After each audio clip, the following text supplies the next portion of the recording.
I'm fired. Someone fire me. Yeah, whatever.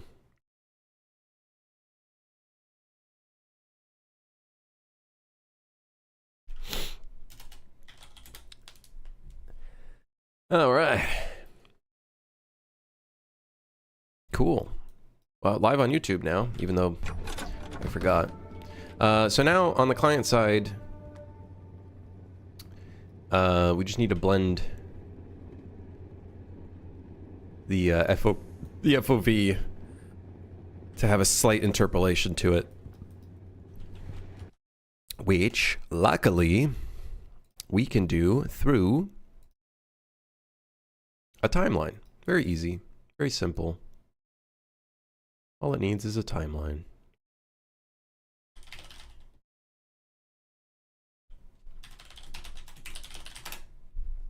That's all it needs. Got a moon? I think we're going to do a length of 0.2. We want it to be relatively quick. I think it's also going to be possibly... I was going to say possibly linear. But let's try with a break real quick, and then we can determine if we want a different kind of curve.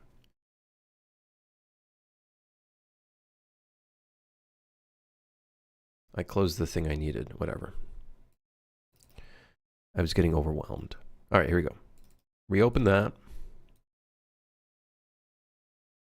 Then we'll do a lerp from 65 to 103. Yes, I know I should be putting these into variables. Whatever, man. Sugma. Balls.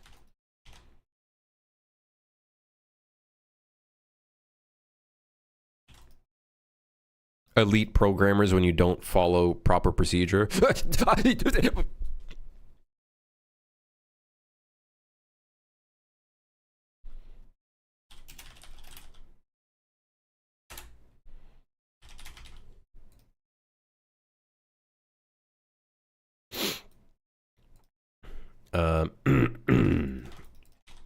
Play. The cool thing is this will technically...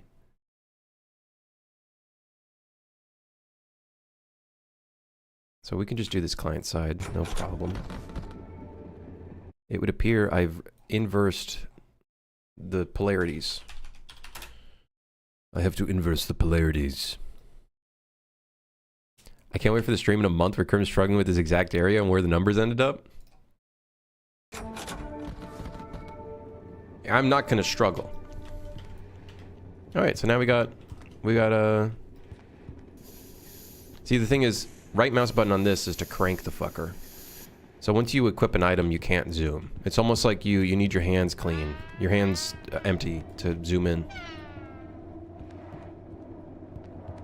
But it's cool, because now you can zoom in on details. Bruh. Bruh? You can zoom in on the computers. Yes. Zoom in on the path. There's a reverb issue right here. It would appear some volume is not completely encapsulated. You can look at details on objects now too. Oh shit, dude, hell yeah. Okay. This game is on the up and up. You can't even tell me it's not. Look at this shit. We got object movement. We got a fucker who can zoom in with his eyeballs. There's rats. It's starting to slowly turn into a video game. Yeah, all right, get out of the way. You know what? One of you is getting plunged. You're getting plunged. See you later.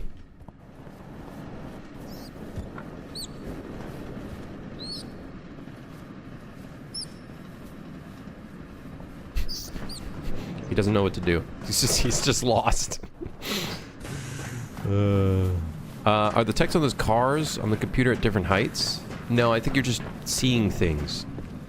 I think you're just seeing things. These carts look great. I love the carts. This library feels more full.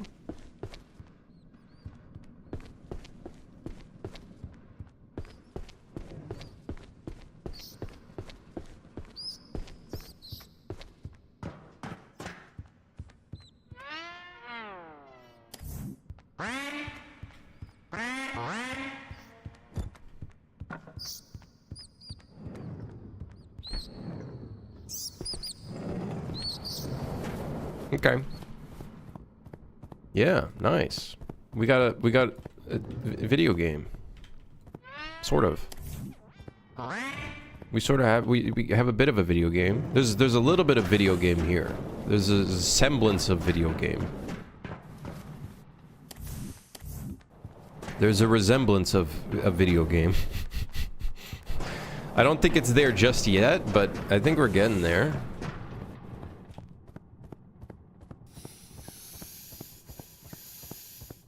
I think we're slowly getting there, right, guys?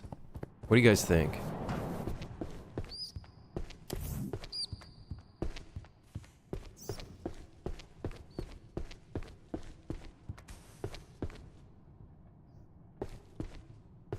Yeah. I think it's starting to look like a video game. I look at my screen and I see a video game. You think so? Shit. I think so too. I think it's shaping up. I think we're starting to get some.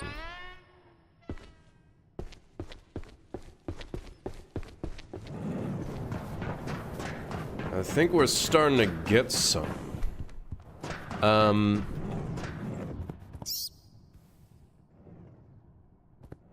Yeah, alright. I'm bringing you with me.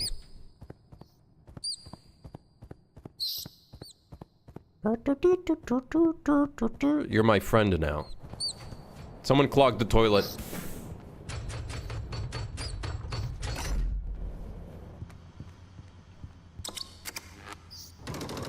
The toilet has been clogged. Hold on. Someone clogged the toilet. Who was it?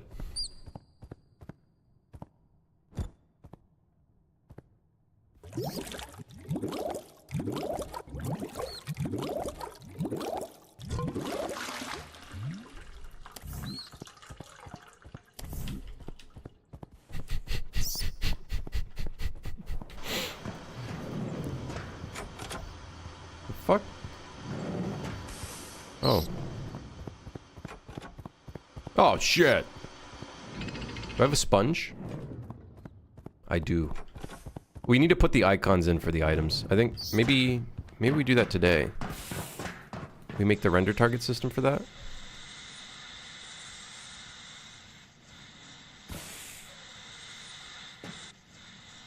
Maybe we would put some little soap particles for this little mini game as well, because that's something I'd like to do.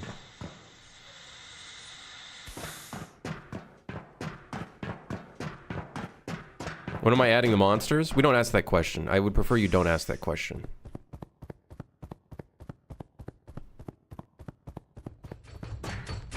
Okay, we need to increase the timer on that thing. It's pissing me off. This is a game already? Where's the Steam page to wishlist? The only time I'm gonna make the Steam page, I think, is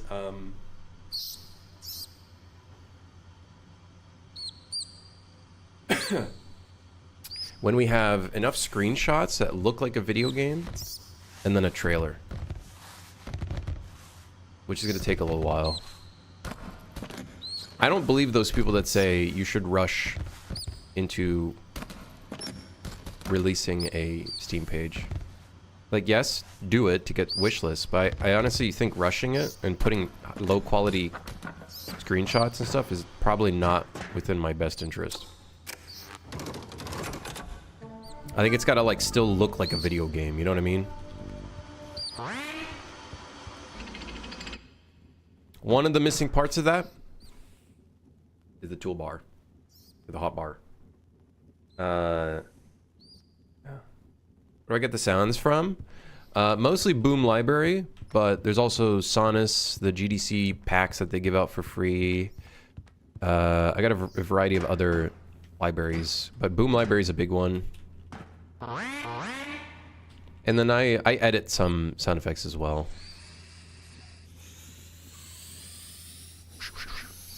What's the blue bar for? That's your stamina.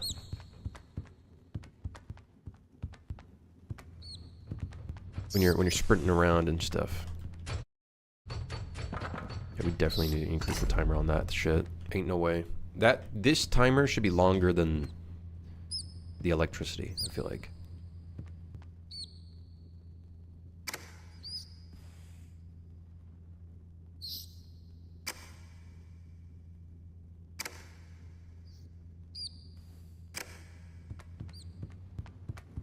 Yeah.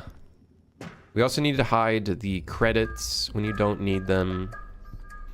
We need to hide the health bar when you don't need it. We're going to do all of that. It's going to be all dynamic, and that should look and feel a lot nicer. And then it'll only show up when you need it.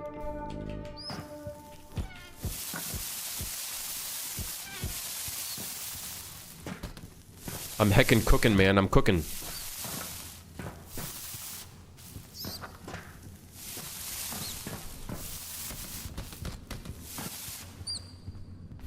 Still got my rat with... Still got my rat. And look, another one. Look, his friend. His friend, who I'm going to throw in the furnace. Let me guess, $9.99? Probably around that price, yes. Huh. It would appear 2 plungers are now attached to him somehow. I don't really know how that happened. Yeah, probably $10. Around $10, if not less than $10, because we have to assume, because this is a co-op game, and a lot of the... So here's my thought process on it. Because we're looking at this as a friendslop game, and we want friends to play together, I think by having a lower price point, it reduces the friction of...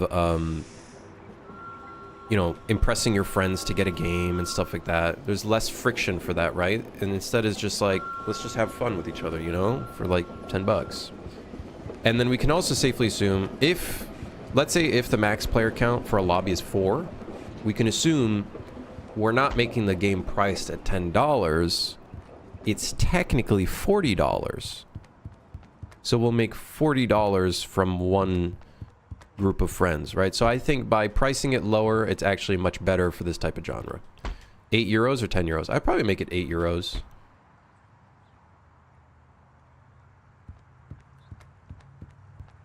There's off-train content? Yes. Every between routes, you end up at stations, and I'm gonna have a bunch of stuff. I have a lot of stuff planned for the stations. Like, for example, we got basketball, but not only basketball, I want to make it so as you play the game, you find things that you can unlock. For example, this container, I want to make it so you can actually use bolt cutters. If you can find bolt cutters on the train and keep the bolt cutters, and then once you bring it to the station, you can break open the crate, get some extra items, maybe even get like a key to open something else permanently at another station. Then that way we add in between gameplay content between the stations. I'm never getting that in. I'm never getting that in. What's this game about? You have a train and move on. You are an employee that has to maintain the train.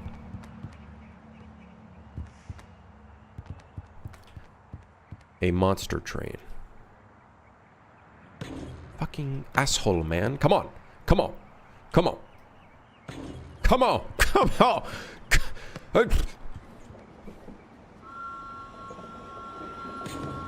Man, I hate this shit.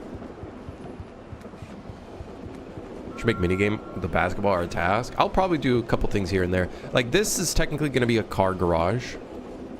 This is going to be a car garage, but it's going to be locked initially until, well, I don't know, maybe a key or something to unlock the door, and then from there you can unlock the rest of the stuff. And then there's going to be like permanent unlocks for the stations. That's what I want to do. And then there's going to be multiple stations, and then each station will have its own kind of stuff. So You'll never be a baller. You'll never score a shot into the basketball hoop. You'll never feel the joy from sinking a bucket from the deep. You will always be a loser. Oh yeah? Watch this. Oh yeah? Watch this.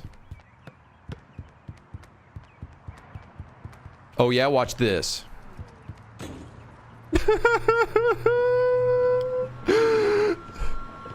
Whatever, man. I don't even fucking care. I don't care, man. I don't care. Let's see you do it, wise guy.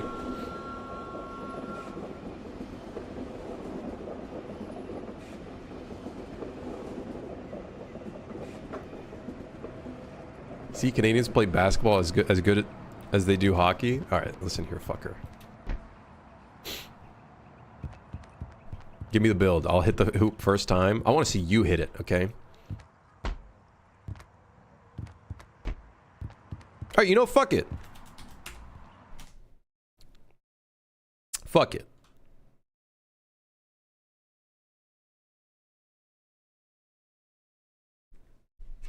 Hold on.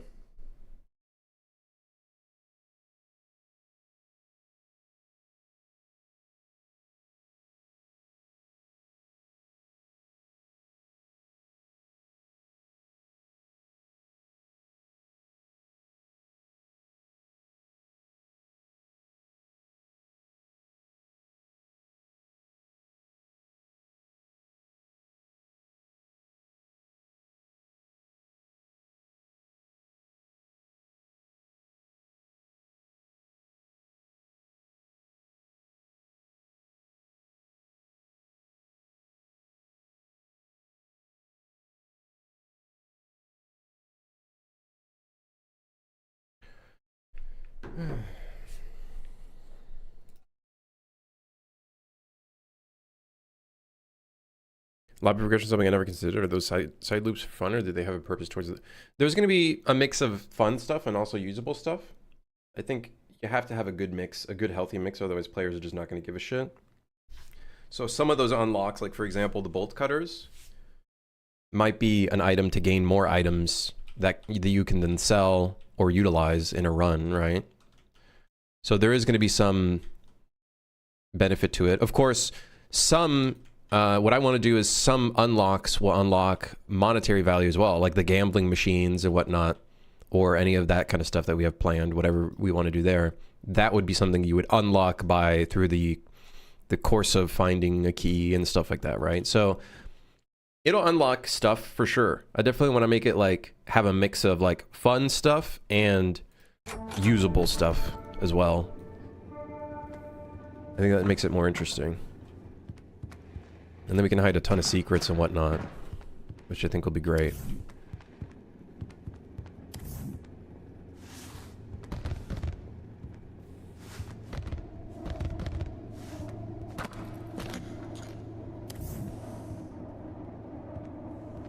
There's always going to be one in the group who's going to game all the money on the fruit machine. I'm betting on it. I'm betting on that one friend who's going to fucking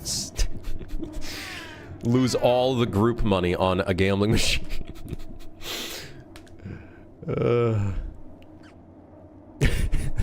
Betting on it. I am betting on it. I also want to do a bunch of like secret stuff, like secret lore, like you going down like ideally, which is what I think would increase the scope of the project, but ideally it would be so cool that you go down like a rabbit hole of like a bunch of secrets, and then you find like, I don't know, some sort of like fucked up shit, you know what I mean? I think that makes it so much more interesting. It makes the game feel more full, I feel like. Like there's something beyond just you being an employee of a fucking monster train. Wouldn't be a crim game without scope creep? Yeah, but it'd be cool. Can you imagine you're playing a fucking friendslop game, and then as you play more and more, you're like, wait, I can go down this sewer hole? Wait, this sewer hole has a key that goes to a different place? Wait. I just opened that door, now I can go into the sewer hole and gain access to like a secret homeless camp or something? I don't know, whatever the fucking thing could be. Just completely out of the blue, you know what I mean? I feel like that seems cool. A little suspense, build up a little suspense.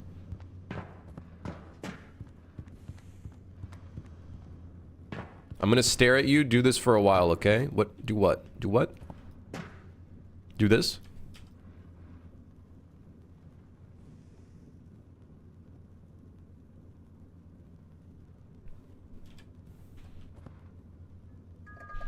Secret homeless camp. Crim's desperate to add Canada into the game. No, it's my future life, probably.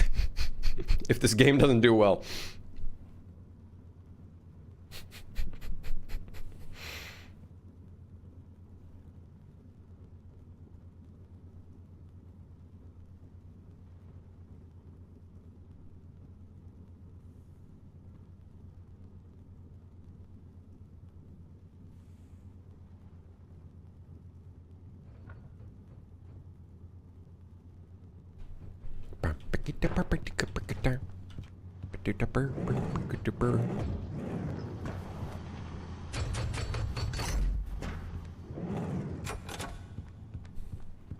Saggy eyeballs? They're not saggy. Come on, guys. They're just, you know, sticking out a lot.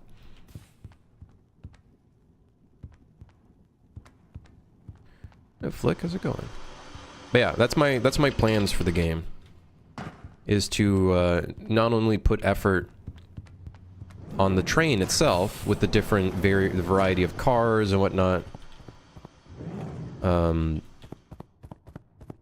but to make the stations feel unique. Remember you saying you're going to use C++ for the next game? Is this still the case for this? I have some C++. We're going to probably write some more because I need to do some for the equipable item, but we do have some, definitely.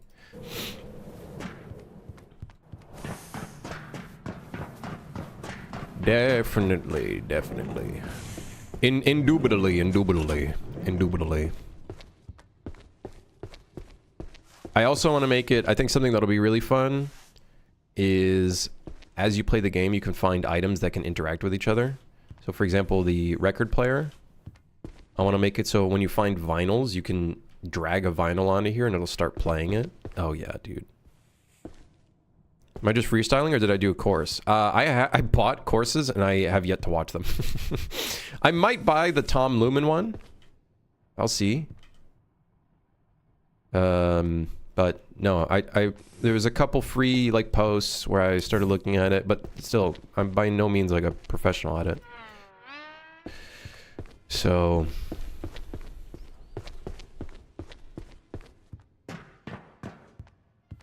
how tough is C++ and UE for you considering multiplayer?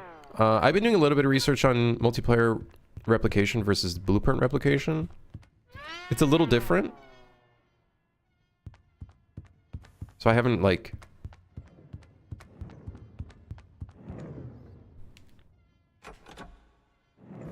What's that noise? Is that my computer? I haven't done too much C++ replication or multiplayer yet. There was a Randy C++ course, would you get it? I don't think Randy does C++, so it wouldn't really make any sense. So probably no.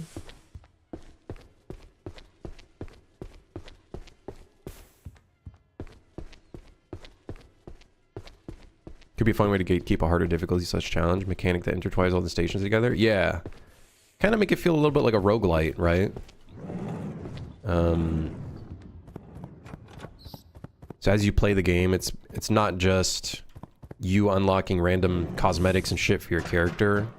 It goes beyond that, and you actually start unlocking stuff within the stations. Now, of course, there's going to be a point where you unlocked everything, right? So that will be a consideration, but, you know, no video game is endless. I'm not going to try to make an endless game. I think I think we've seen time and time again, by striving and attempting to make an endless game, you end up making an empty game. Like a game that has no soul. In my opinion. Or not in my opinion, actually. I feel like time and time again, when we see studios trying to make games that are endless, it just never works out. When a game just tries to make something that's fun, then it ends up becoming an endless, or not endless, it ends up becoming a timeless game, right?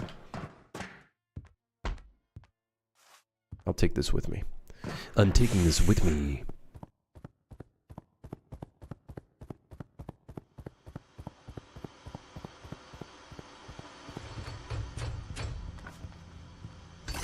We might want to do like a backpack upgrade. You can like increase the amount of slots that you can pick up. I could see that being quite useful.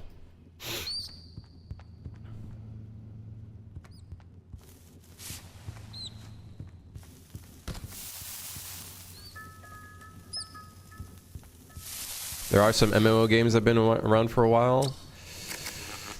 MMOs benefit from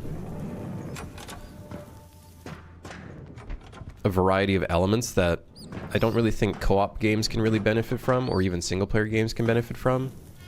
Like, such as being able to show off your character, show off all of the rare stuff you've done. You know, like, there's still people to this day trying to get every single mount in World of Warcraft, right? Like, it's that feeling of scarcity that creates this element where people feel like they're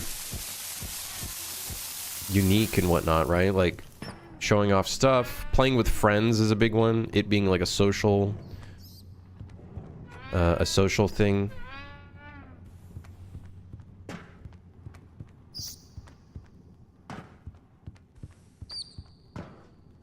Would I consider Lethal Company and Repo endless?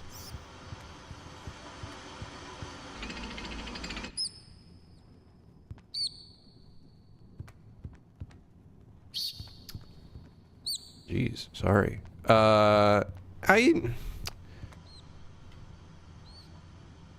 In the definition of endless, I would say no. However, they do have a lot of content for you to like have a really fun time with, and there's a lot of modability and stuff like that. But I don't know if I'd say it would be endless by definition. If we look at games like Path of Exile, if we look at MOBAs, shooter games like Counter-Strike and stuff like that, those I feel like are kind of just endless by nature. I'll still say Lethal Company and Repo are like timeless games. Like, I think you can keep coming back to it and having fun with it, I think.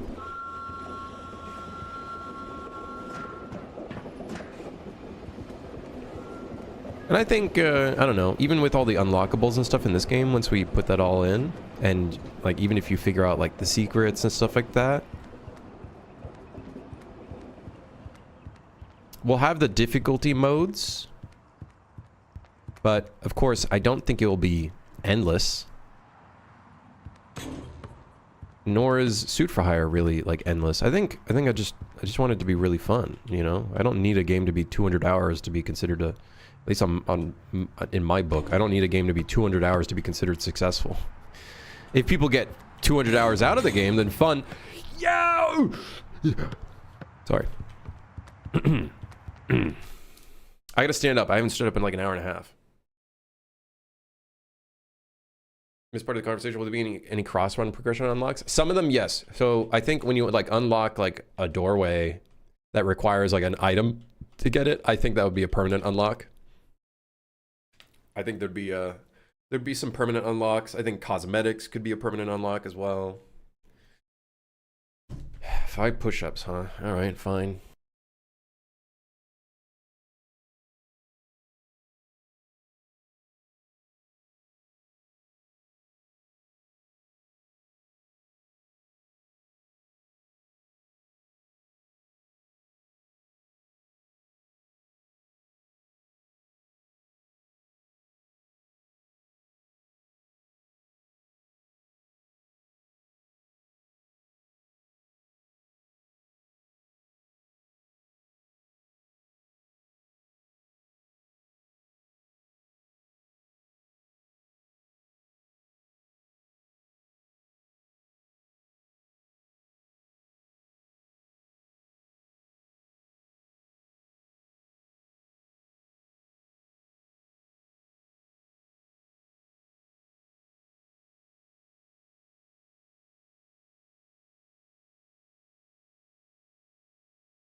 Hello.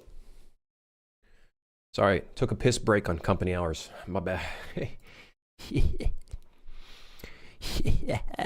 Yeah, boy. Hold on, I'm trying to scroll up Twitch chat. I can't. It just keeps fucking. I hate you, Twitch chat. Oh, sorry. No, I didn't mean you guys. I meant like the system. Sorry.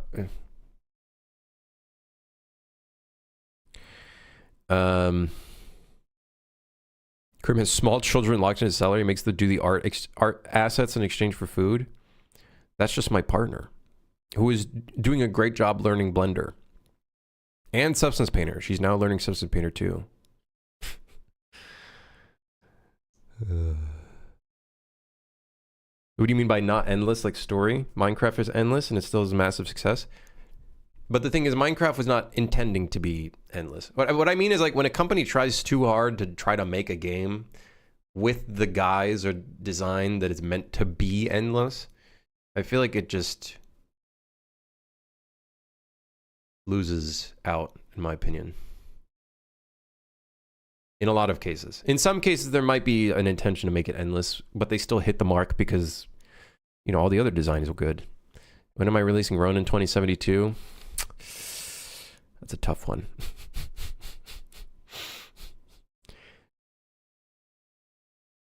Am I working full-time for a studio now or nah?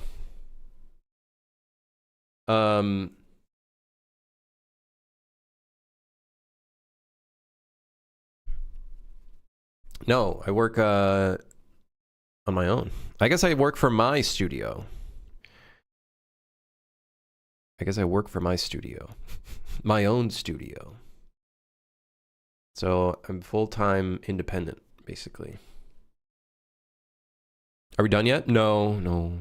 Remember there used to be an app called Poo Timer? You put in your hourly wage and started at bathroom breaks. I once did a 45 quid shit at work. What the fuck?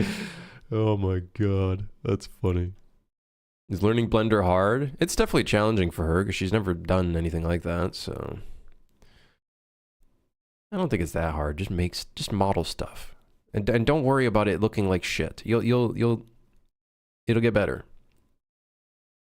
Any tips to getting lighting like this? Posterization is a big one. Posterization. The kind of effect that like looks like it's color banding and stuff really helps a lot.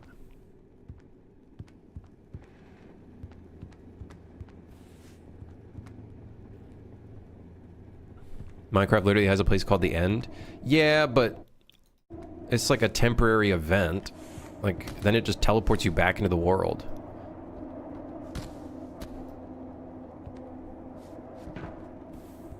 And then by them creating The End, they just created a whole ass fucking speedrunning community that is insane to the point where they have ranked speedrunning in Minecraft. Ranked speedrunning. It literally pairs you up with another person in a similar ranking, and then it has like there's like a prefix seed and shit like that. Very interesting.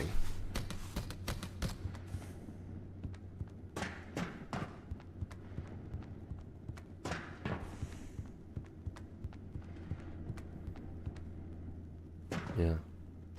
Yep, Slayer. What's the game about? It's a co-op survival horror. Friendslop type of game. Where you have to maintain a train. A monster train. And keep it running. That means repairing shit. And feeding items to the furnace.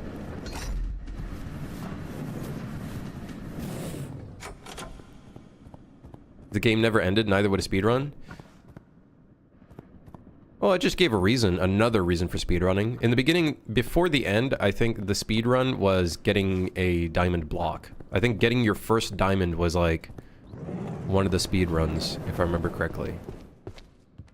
So, is she doing all the assets? No, not all of them. She's doing some of them. Like, for example... what? The trombone. She made the trombone. She made the air horn. She made the vinyl record player.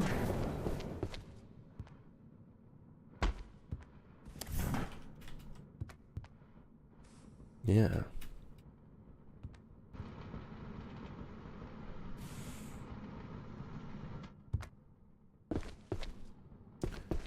What else did she make?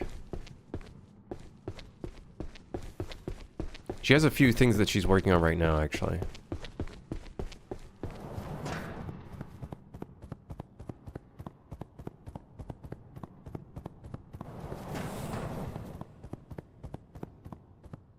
Shit my pants. Yeah, it's a mix. Definitely just a mix.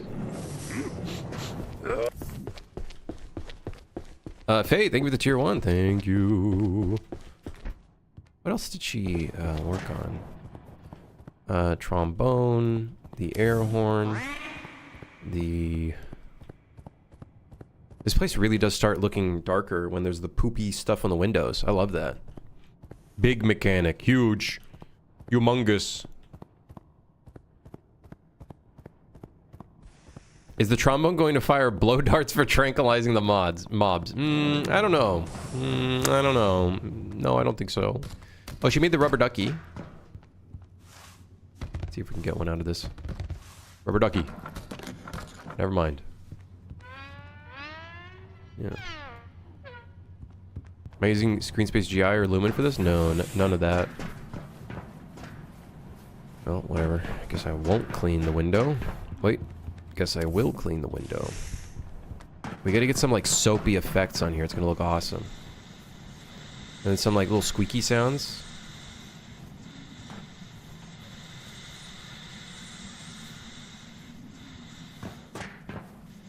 Right now it has a generic sound from, I think, the fire extinguisher. We need to put in some proper sounds for this.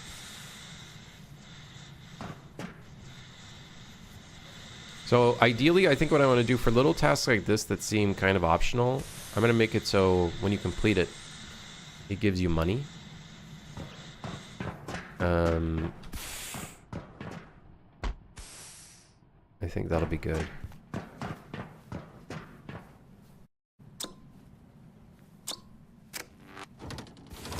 Yeah.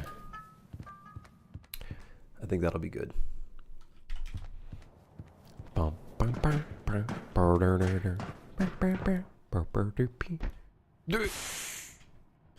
Okay, climbing. We gotta fix climbing the ladders. It's a little shit. It's not very good.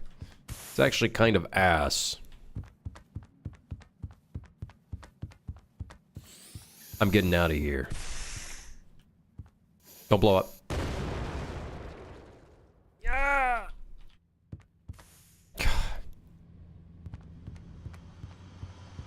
Good thing I got another one.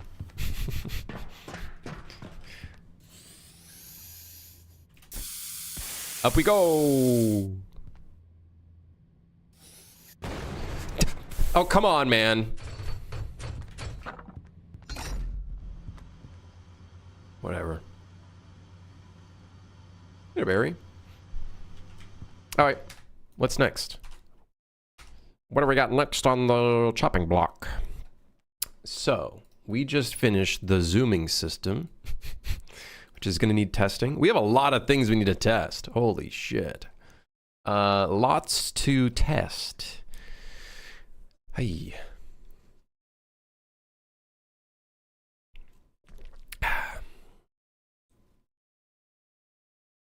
Yeah, she did the rubber ducky. Right now she's working on a coffee cup, a gas stove burner so we can cook the rats, a shovel, bolt cutters, and an energy drink. Lots of great items. Lots of great items. Yes. Yes. Oh, the shovel could be great for... What if one of the stations has like big dirt areas, and then in a different place you find an item that's like a treasure map, and then that treasure map leads you to like a spot where you can find a treasure chest. Huh? That could be great. Dude, hell yeah. See, that's the kind of shit I want to do, right? You know, that's the kind of shit I'm planning.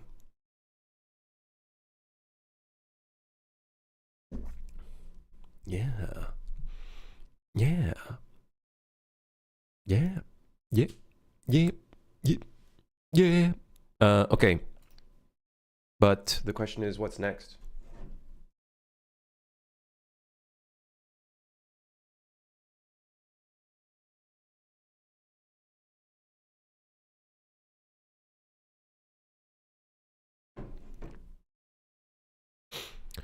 Okay.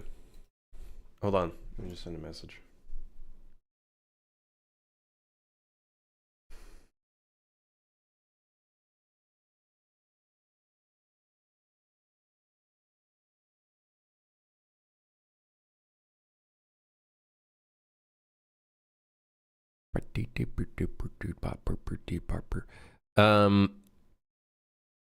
What else can we work on? I know we should probably work on the monsters.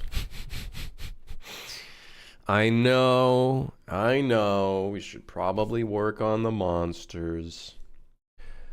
We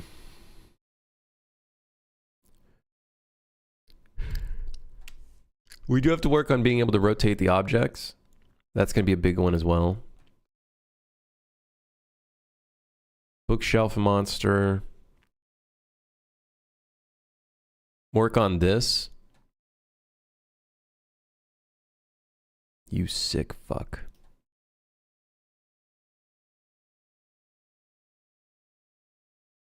You want to work on everything except the monsters. Well, listen.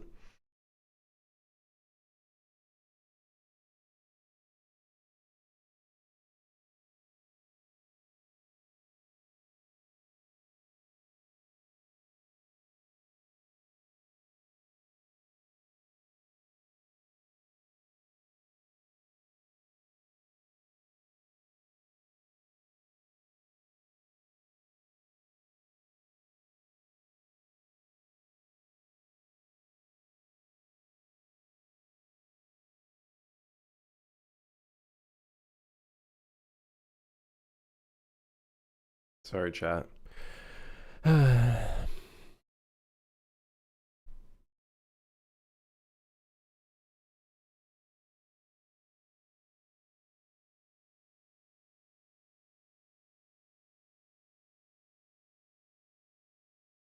Make a licking mechanic?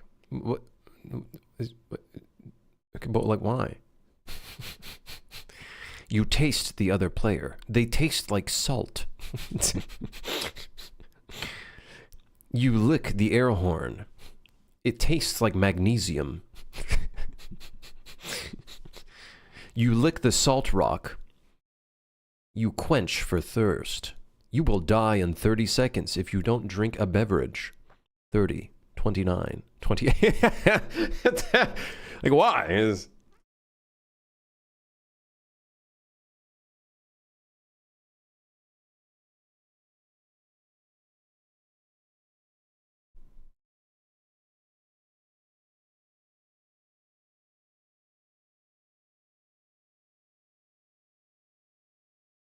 You're a milkshake. I drink it all up. You lick the toilet. Tastes like shit. Time to make the nuke train car? No, I don't want to make the nuke yet, because that's going to be a little while from now. We got to make a bunch of other cars. We could do that. We could get started on that. We do have to make... we have to make the laundromat. We have to make the dining hall, the kitchen, the apartments. Yep. I have a question about a 3D keyboard I'm making for my game. Can I send a screenshot and try and do? Yeah, sure, Phoenix. Let's see it. If so, where? Probably Discord, I guess. Hashtag game dev channel.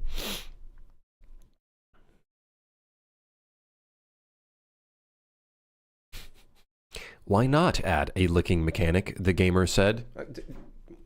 I don't know.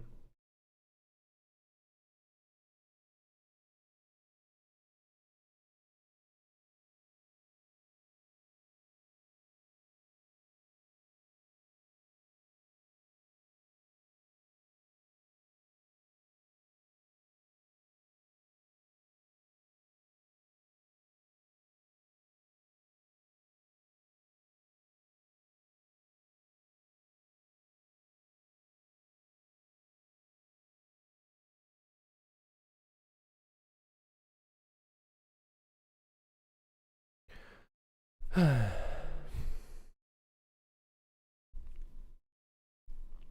I only working on this game on stream? I do a little bit of work off stream, but lately I haven't had too much time to do anything off stream. Been dealing with some stuff. Yeah,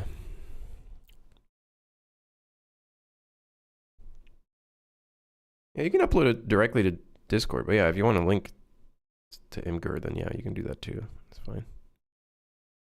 That's fine too. That's fine too. He's not working on it on or off stream. All right, listen here, fucker. Okay.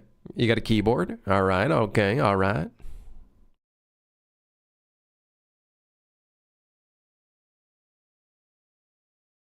Got yourself a keyboard. Keyboard.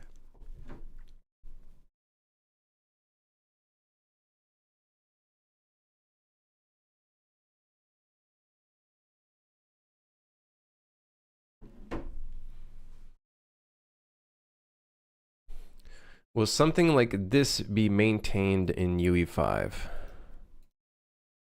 The sharpened edges? Yes.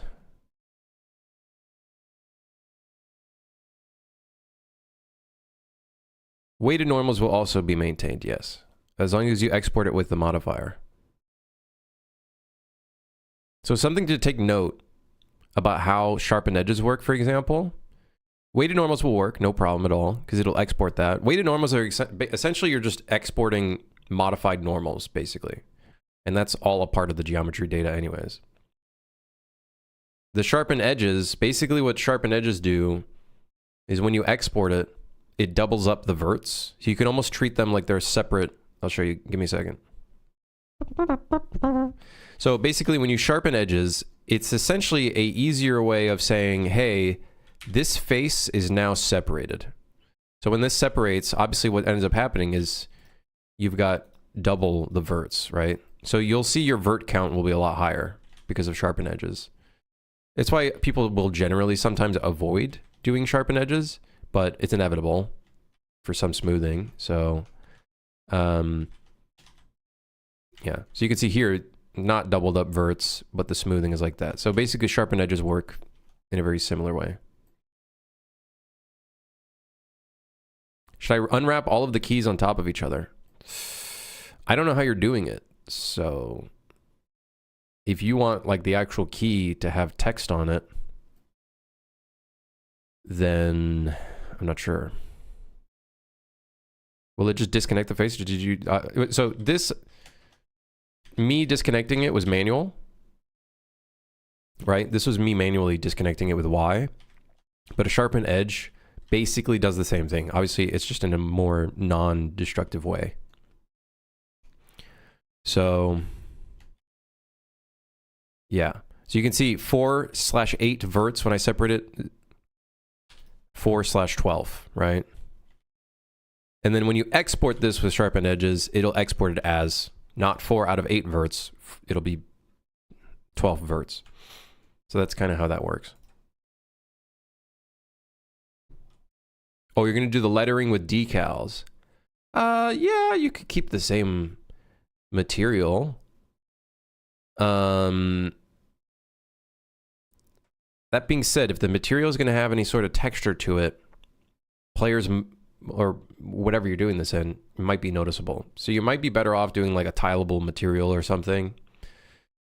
Up to you. I don't know what use case this is going to have and stuff, right? So so yeah.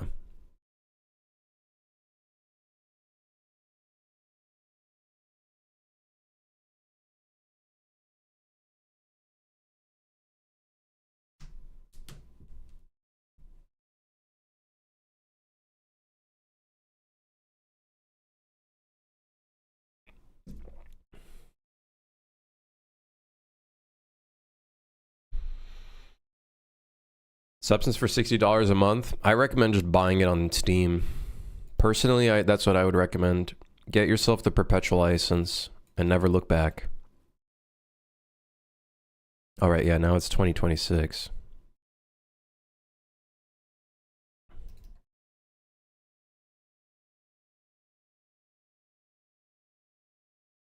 You could also get Marmoset. You could always just do Marmoset as well. Though I haven't used Marmoset personally, so I can't like speak on it and too much.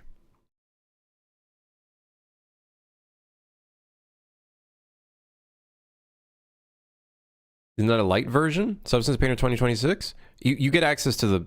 So obviously you don't get access to all like the material shit. The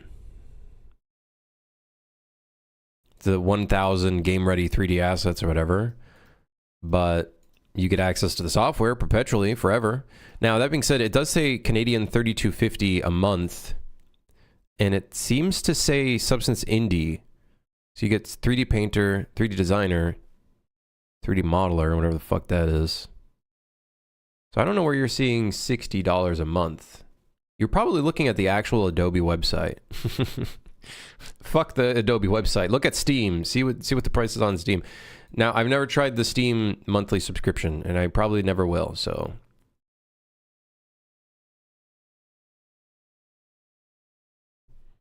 There's one thing in life that's certain. If Krim is talking about perpetual licensing, he's talking about Substance Painter.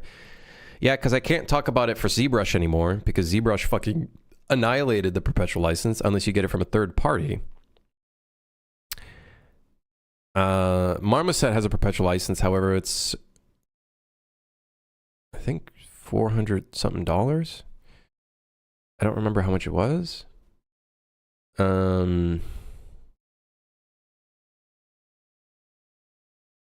Subscription seems too expensive based on the perpetual license. Yeah, I think once you reach... So, this is only if you really want to take advantage of all of this stuff while still getting constant updates. This, you still get updates, but only for the year. But I'm going to be honest, the Substance Painter updates for the past few years have been extremely underwhelming.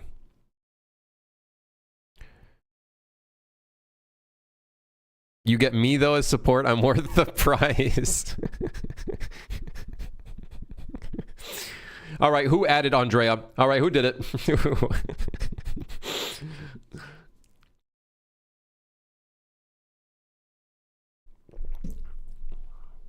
Do we care about the updates? Honestly, the updates are kind of just fucking subpar. I'm not gonna lie. Ever since they sold out to Adobe, I think it's just, yeah. I'm still using the 2018 version. It was, I only updated because they had some nice changes, but yeah, that's about it. And who knows? For all I know, I might glaze Marmoset in the future instead. And I have Marmoset as well, but I don't have the newest versions, so I don't know what the texturing is like in Marmoset yet. Okay, I am going to not keep scrolling down because there might be...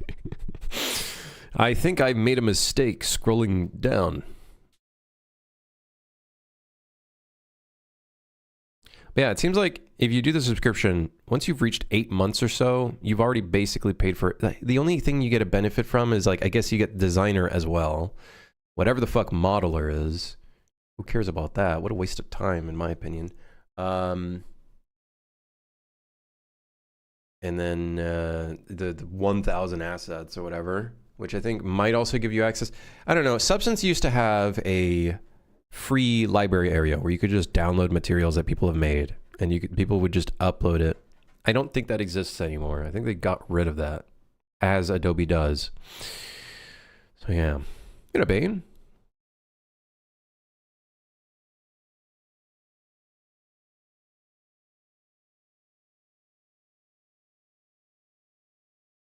Yeah, no, Marmoset's baking is really good.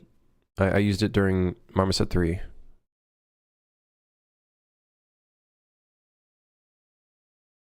Lyric Parasocial. Howdy do. Use the time machine on the website. It still works. Wait, really? No fucking shot. And you can download the... God, I hate the vocabulary I'm using. Someone shoot me. No shot. You know what? Actually, okay, hold on. Nobody says no shot anymore. I feel like that's like a dying breed. So now I'm like a true boomer. I'm like an unk. A true unk using out of date. Like, what's the thing these days?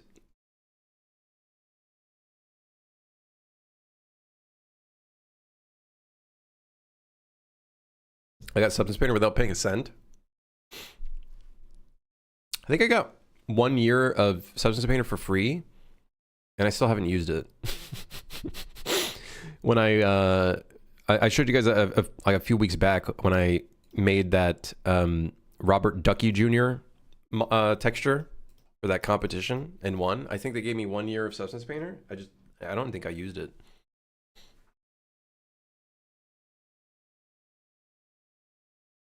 voila is pretty sheesh right now. Brother, nobody's... The only people who say that are like Arabs. I used to know a bunch of Arabs when I was in high school.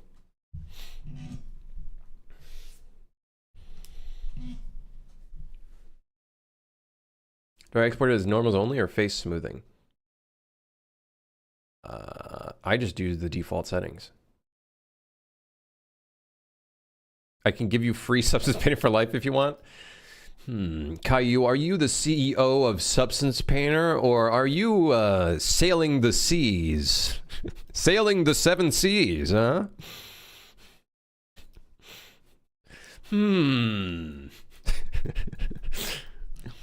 Great question.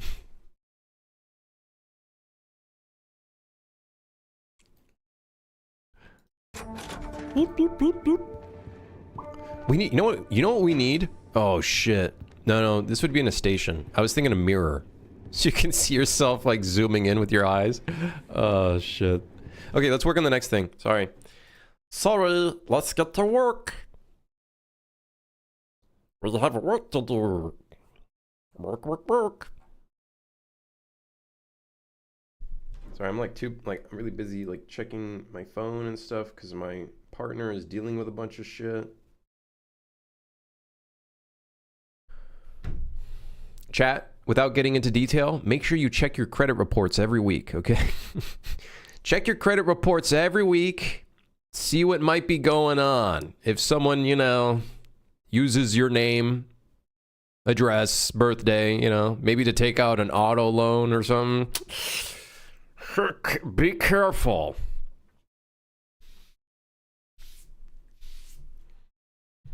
Yeah. What a fucking headache. What a headache. Yeah, keep an eye on that shit. It's actually insane that someone can take out an auto loan in your name with like relatively basic information.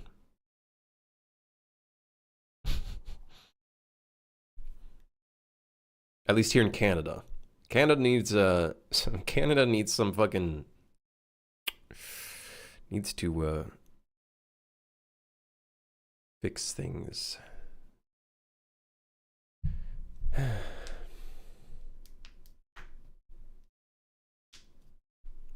It's kind of crazy they don't have a picture to reference either. This looks nothing like you. Anyways, so here's the car. Anyways, which other programs do you use apart from Blender for modeling? Substance Painter for texturing, currently. PureRef for photo, mood board stuff. Notion for note taking. Writer for coding. Unreal Engine for engine. I've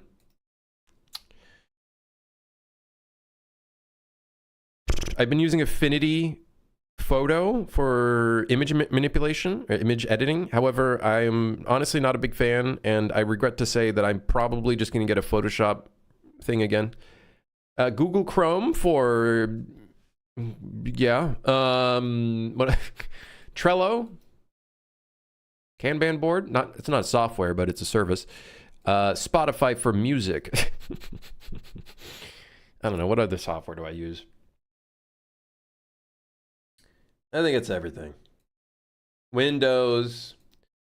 I use my hands to interface with my keyboard and my mouse. I also have a keyboard and a mouse connected to my computer that contains a CPU, RAM, graphics card, motherboard, power supply. I have a physical body for breathing, which also interfaces with my hands.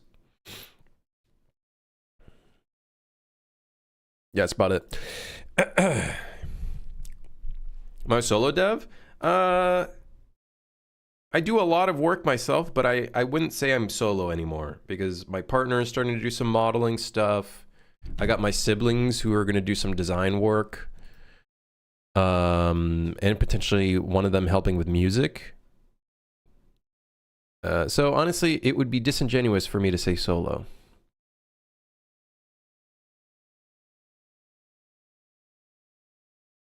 Nepotism? Yeah. I do hire inner family. But I'm one of those people where I'm like, I'm not gonna go around to family members who I can't trust to provide a good quality. Otherwise, I'm not gonna go to them. So it's not like I'm, you know, yeah. Do you think Indie's gonna have a hard time if GTA 6 releases? Why would they have a hard time if GTA 6 releases? Or when GTA 6 releases?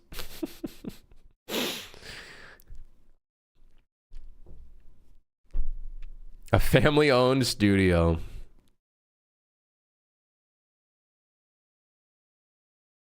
Are my siblings taller than you? No, I'm taller than them. People are going to play GTA only. I think you're giving a little bit too much credit to GTA. Also, like, not everyone is going to play GTA. Hot take, GTA 6 is literally just GTA 5 with a new coat of paint, and it's just in Florida. Sorry, just saying. I'm just saying, it's not. Everybody's fucking overhyping the shit out of it, thinking it's gonna be the second coming of Jesus Christ. I'm sorry, it's not. GTA Canada when? Now that I'd be interested in.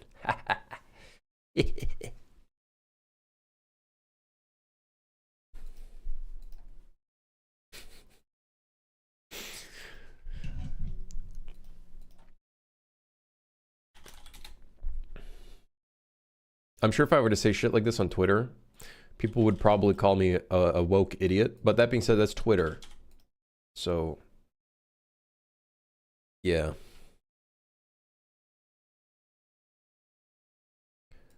Nah, I don't think anybody should be worried about the release of GTA 6, to be honest.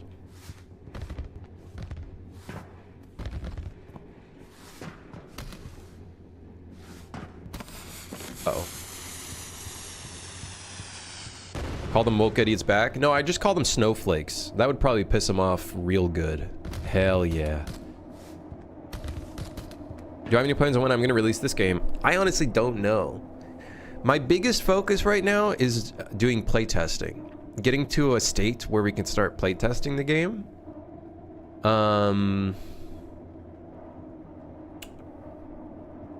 Yeah, that's the big one, is getting it into a state where, yeah, we can start doing playtesting and determining where some issues might be for the overall game design and whatnot.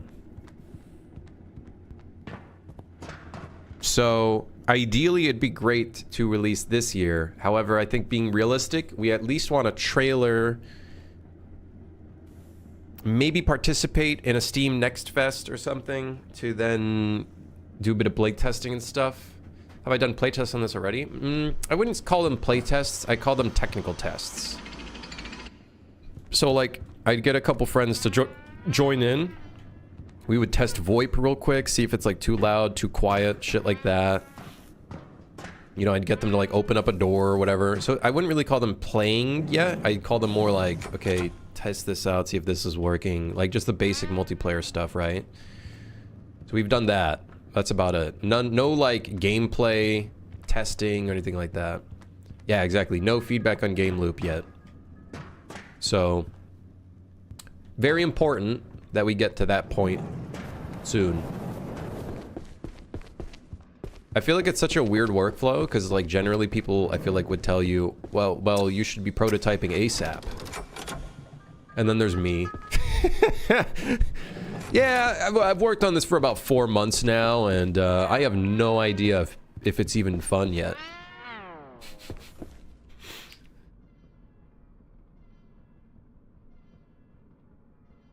Making a game this far with no feedback? No, it's definitely risky. No, definitely. Definitely could be very risky. The thing is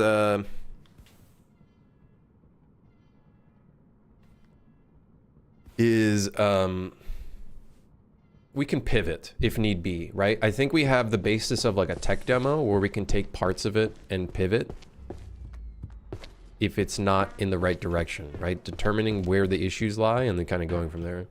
Under the stairs, is it a mesh or an alpha? It's an alpha. It's an alpha.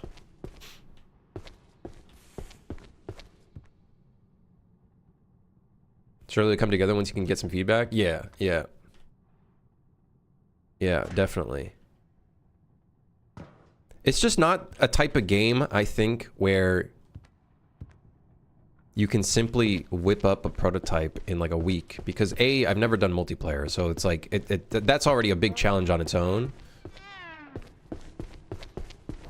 And two, I feel like, I don't know, I feel like there's certain games where you can't just immediately,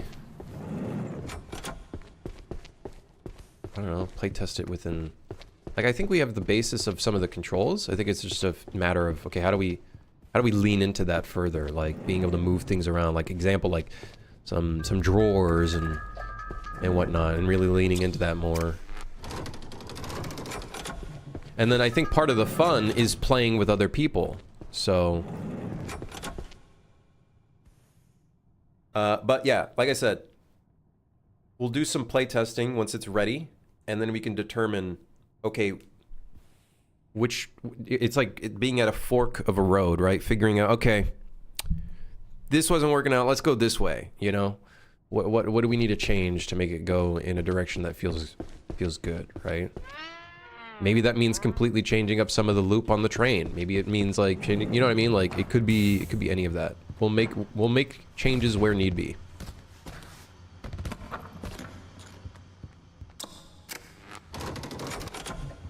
So, yeah. Yeah. And I'm okay with it taking a little longer than need be, right? I want it to be good. I want it to be good. Good, optimized, fun, looks cool, funny. My whole plan with this game is to just make another friendslop game so I can watch YouTubers and streamers play it, and then I can laugh at their gameplay, because that's exactly the enjoyment I had watching them play other friendslop games. My true goal is to make my own comedy. is to create a space for comedy.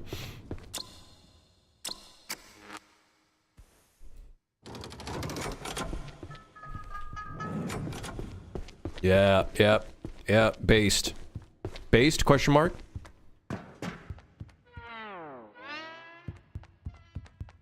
No, but genuinely, I do want to make a game where, you know, make people laugh.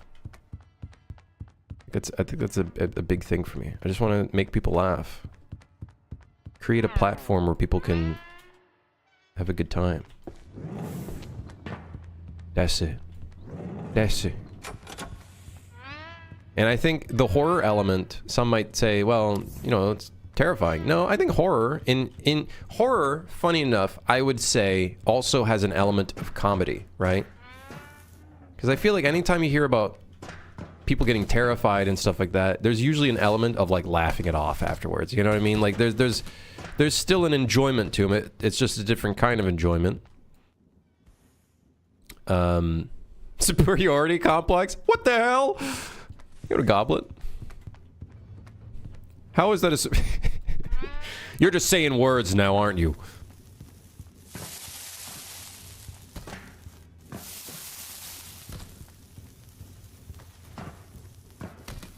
I don't know why. There's something that's making my mouse release the grip of things. And I don't know what the fuck it is. And it's pissing me off.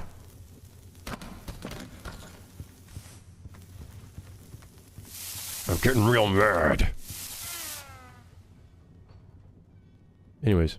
We haven't done any work, have we? We've just been sitting here talking, yapping. I think it's because I'm like really like distracted. I'm sorry, chat. With all this stuff going on.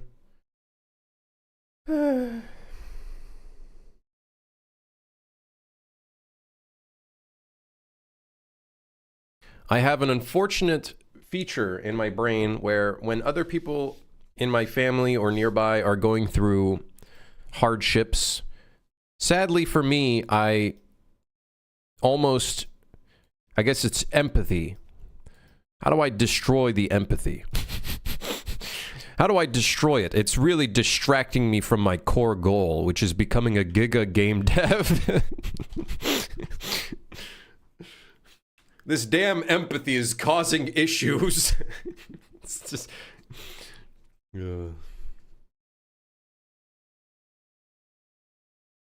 Distracted? That's never happened before. Hey, you know what I also have? I got a butter croissant waiting for me to fucking devour it. Oh my god. All right. What's next on the chopping block? You know what I want to do? I know this is useless, but I want to do a closing animation for the book. Right now when you close it, it just immediately closes.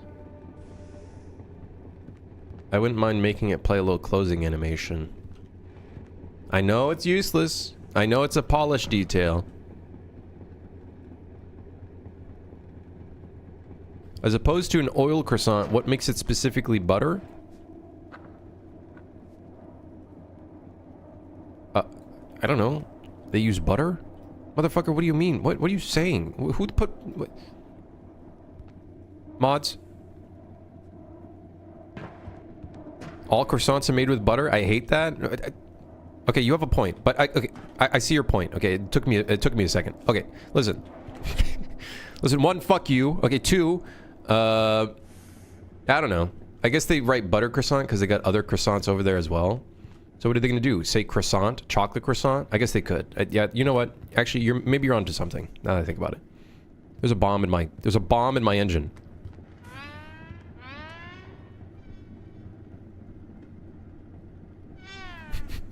It is now in the locker. I can't wait for a player to do that, where they just stuff a bomb into a locker, and then a friend opens it. And they're just immediately greeted with a screaming red tomato.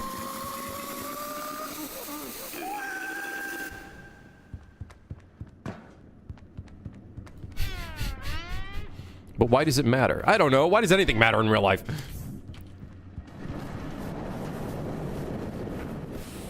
Did you try the Python yet? I need it tested. I'm knee deep in bugs. Listen, I'm not your QA. Don't depend on me for QA. I haven't given it a shot, Cat. Literally yesterday, I turned off the stream and I immediately got out of the house to do some really urgent stuff. So I haven't had any chance to do any of that stuff. I don't know when I'll have a chance to. Why is he not jumping out? I don't know. We'll have to figure that out. It's because he doesn't have nav mesh, and he's supposed to jump out. He has a whole script for that, but for some reason, it doesn't work.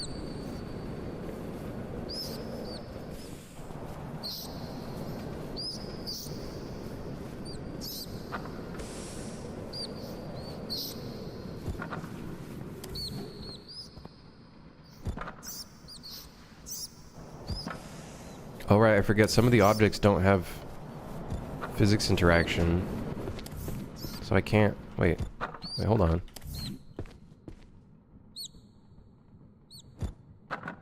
What? What? Will there be reasons to commit treason? I don't know, maybe you want to fuck up your friends. Oh yeah, maybe we could put the rubber ducky in the game. I know that's useless, but... Oh, actually, you know what? Actually... I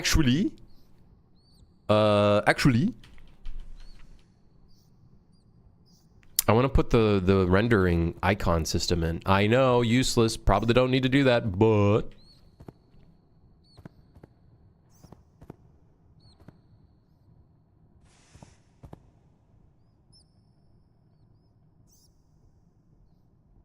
The icon rendering system. Yes.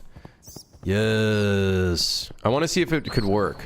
If we can just render singular files.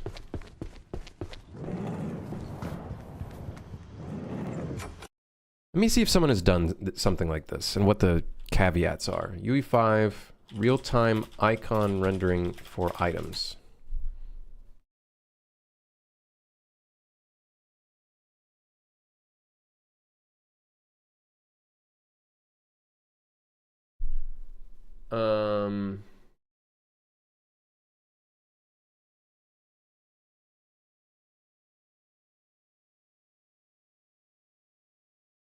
Yeah, I know how to do this stuff, but I wonder if I can do it dynamically without keeping it. Like, I bet you this video is probably going to be like, they're going to render it. Yep, they're going to render it as an image, and then let's see. Are they going to make it so every PNG is managed on the project?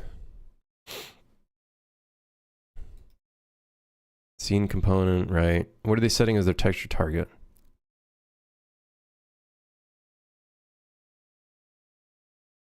Yep.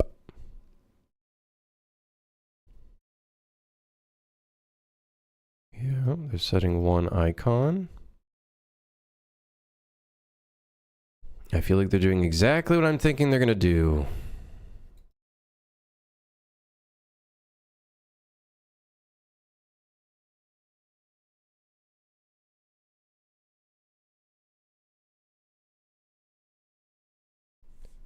Yeah. Okay.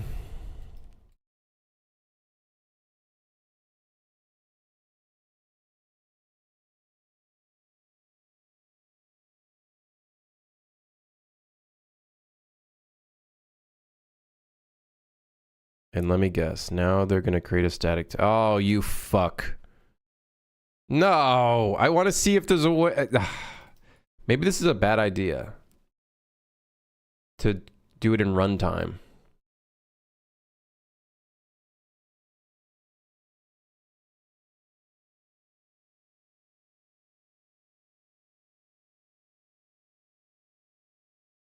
Hmm.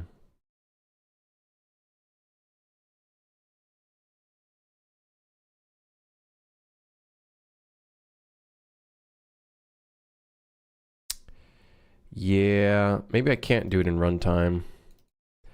Maybe not. We might just have to create static icons.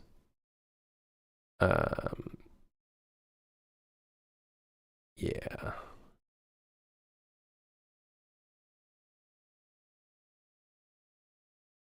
Most likely, I think that's what we're gonna have to do.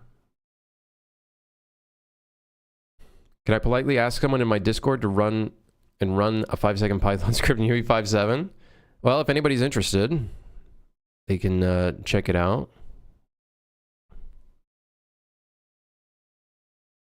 You wrote down in the Discord what the scripts do, right? Yeah. Yeah, see, what they're doing is they're doing static icons. I can do that. That's no problem. I guess this is the only way you could do icons is you just have to save it locally and then just have those icons fill up the fucking hard drive space. You can't really or alternatively, you just have like 9 empty render targets ready to be used for the icons. Or you have one render target and then each item is placed in this like slot. Yeah, I know for any like we could definitely do that for sure. We definitely can.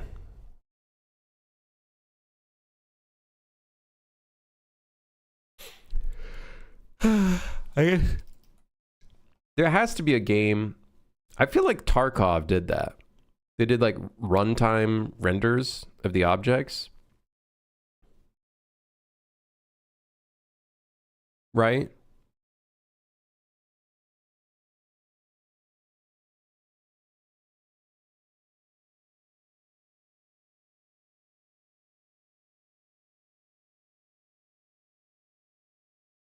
I searched about this. There's no ways to get that. If you have thousands of icons already, you can make an array including the icons. But if you have to make thousands of icons, there is no other way.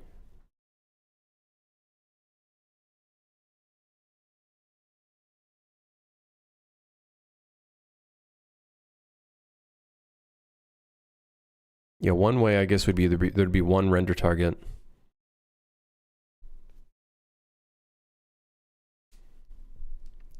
Way to go, Unreal Engine. No, this is more like You know what? You could just run it through one render target. How many item slots do we have? 6, right? What am I trying to accomplish? I'm wondering if I could make an item rendering system without having to like do all of this manual work myself to like save the icons as textures locally. And wondering if instead I could just use render targets that then do a one-time snapshot of the item. What I could do, now that I just thought about it, yeah, I could use one. We don't have that many items. It's not like I'm making a Tarkov inventory. But what if we have our render target camera, and then each item contains its own spot in the texture? Right? So let's say it's like this. And then if the player can get backpacks, then we could have another 3 slots. But what if we have like something like this? And then each slot has its own area? Eh? And then this could be slot 6. This is slot 5, slot 4. 1, 2, 3. And then we can save that to the hotbar.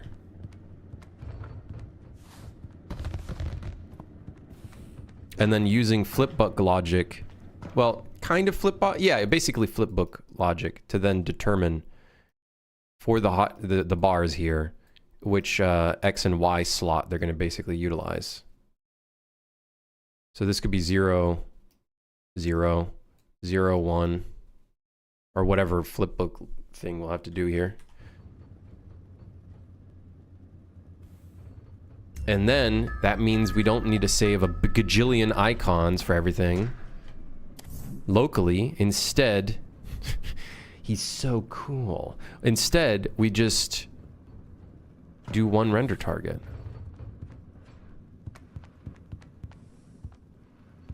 Just make them tiny meshes. So that was an alternative I thought about is this would be actual 3D models that would be in your hotbar, but I don't think there's any fucking way we can do that. That's psychotic.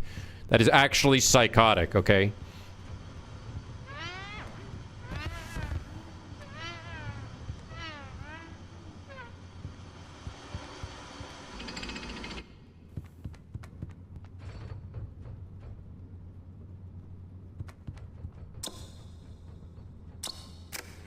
I like this idea. I like this idea. I like this idea. I think this is doable. I just crashed the engine. Is it trying to tell me something? Listen, don't talk to me, Unreal Engine. I don't want to fucking talk to you. Don't try to send messages to me.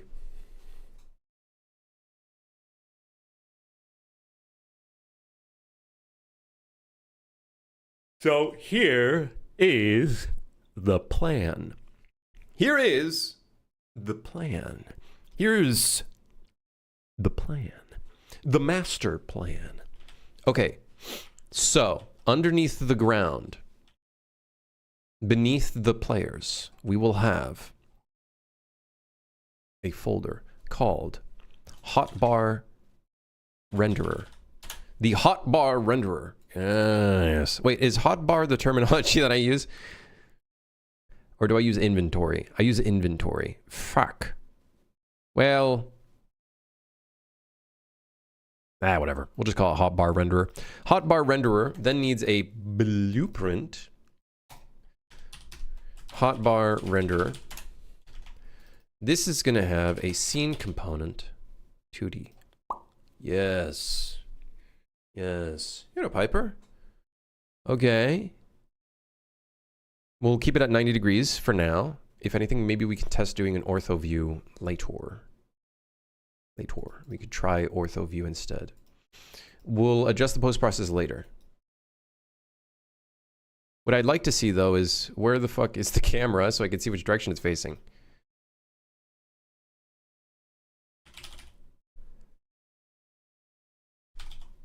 It is a scene capture component 2D.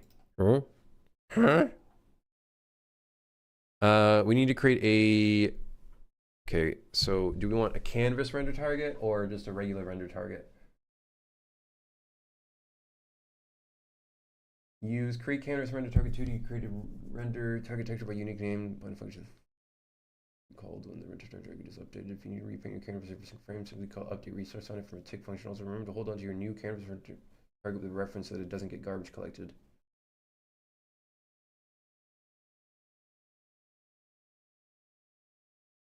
I guess canvas. We'll put this in core hotbar renderer t underscore hotbar render target 2D.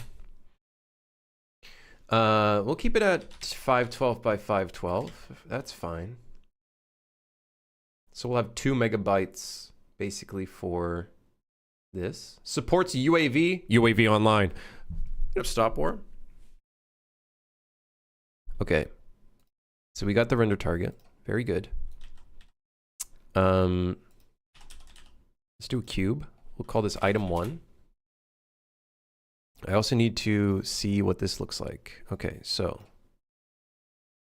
I wish I could like, okay, hold on. What if we do this? I'll put this here and then I'll put the other thing in the other thing. Okay, good. This looks horrendous, but that's fine. Well, this looks fucking awful. I hate this, but that's okay. Okay, so let's say we got our middle piece.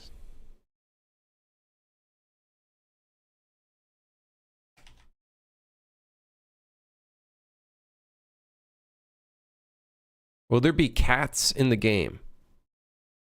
Oh shit, the camera... Yeah, this needs to be orthographic. Because look at the perspective.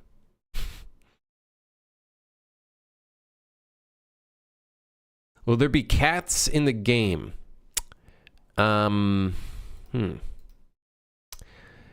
Well, glad you asked. Will there be cats in the game? I don't know. Maybe killer cats. You can use Python to generate assets in MetaHuman? I didn't know. I don't really use MetaHuman, so. What's the cubes for? Right now, this is going to be laying out our... where the items will be.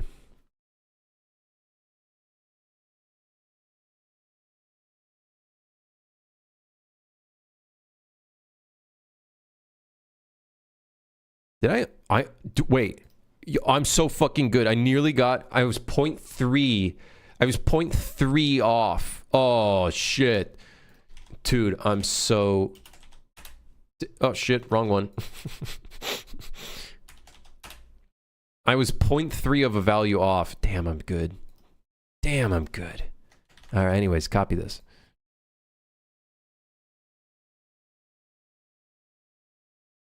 You're the best around. I know. I know.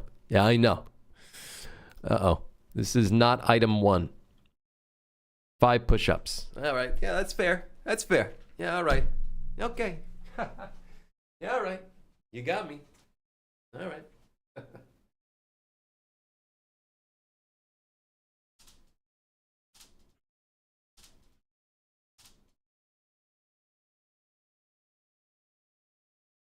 All right. What are you building? I'm making a runtime renderer for our hotbar, so I don't have to render item icons for all of our items, which will probably be in the hundreds at one point.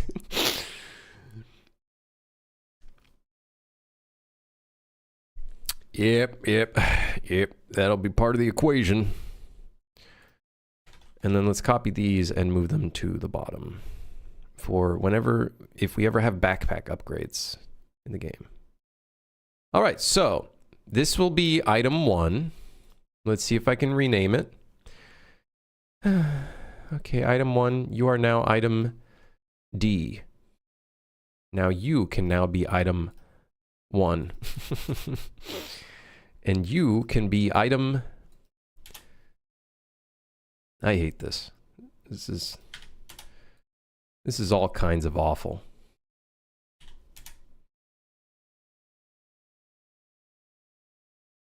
Three. This is 4.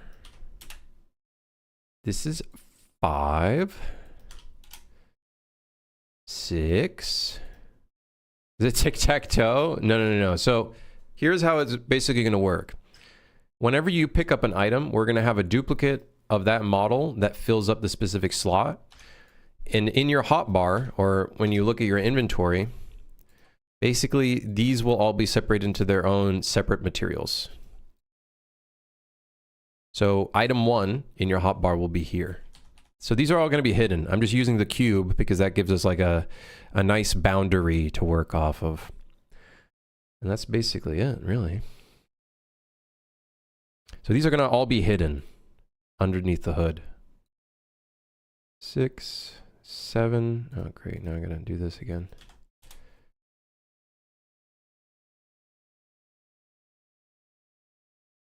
7, 8, and 9. Okay. Yeah.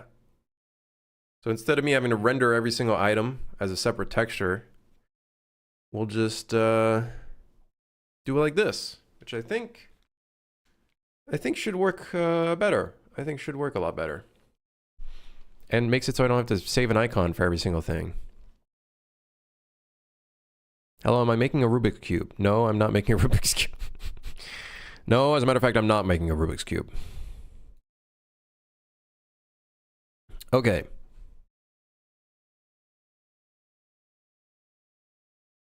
This could be a good idea for a diegetic in inventory. I'll steal it. Mods, call the lawyer. The lawyer, the one and only. Saul. Paul, Saul. I think it's Saul. Saul Newman.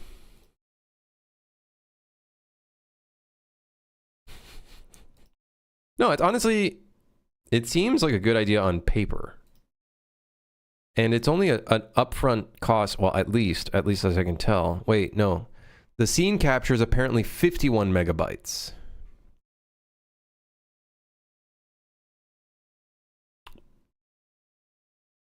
Huh.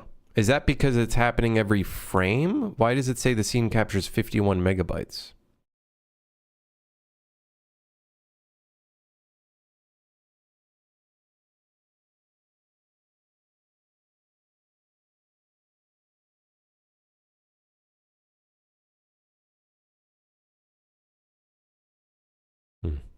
Aren't you going to need a mesh sitting there the whole time, or are you going to write a texture file? I'm going to write, well, this is a texture file already.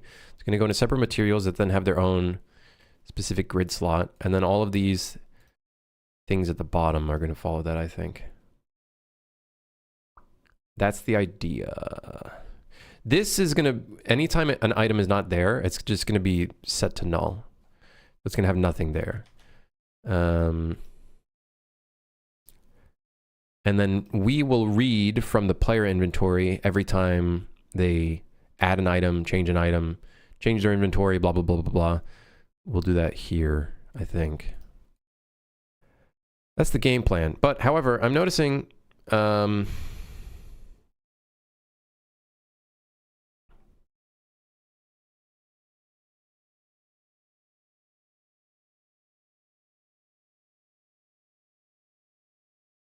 why is the texture saying scene capture 51 megs?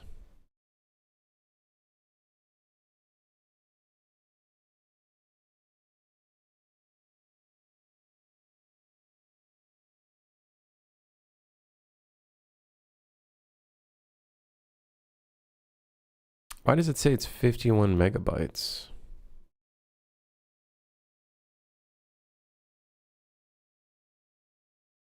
Weird. You're golden. Yeah, I don't know why the scene capture says 51 megabytes. I guess maybe the scene capture is 51 megabytes. Let me see. Scene capture, UE5 scene capture, 50 megabytes.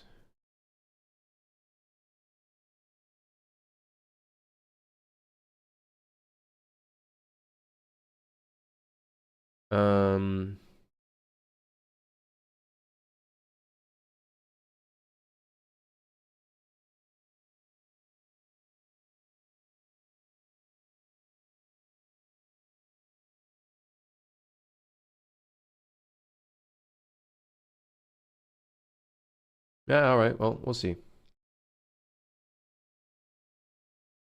Be kind and explain the inventory system. Why cubes? The cubes are temporary, chat. The cubes are temporary, okay? The cubes are temporary. All right? The cubes are temporary.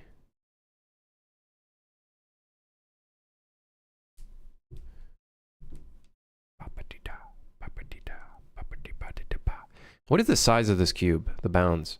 100 by 100? Okay. So what we're going to want to do is whenever we put an item in here, we want it to stay within the bounds of 100 by 100, I think. Okay, let's do the next step, which is the material. This is going to be base hotbar slot. We're going to read from that texture. And then we want to do a flip book.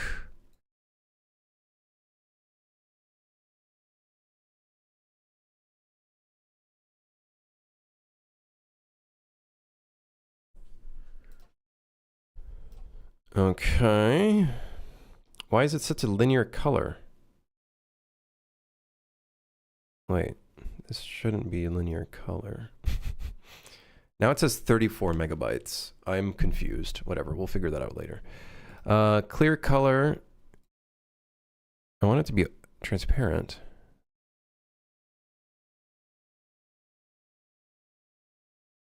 What?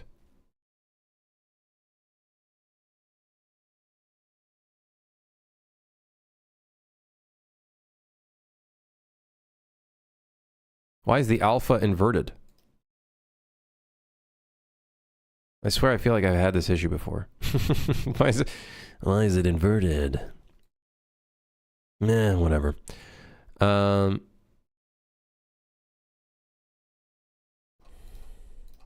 Number of rows.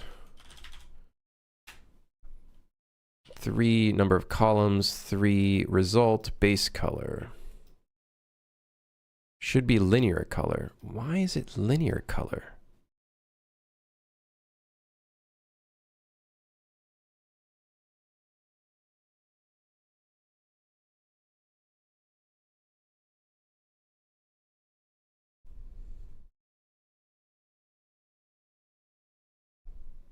Where's sRGB?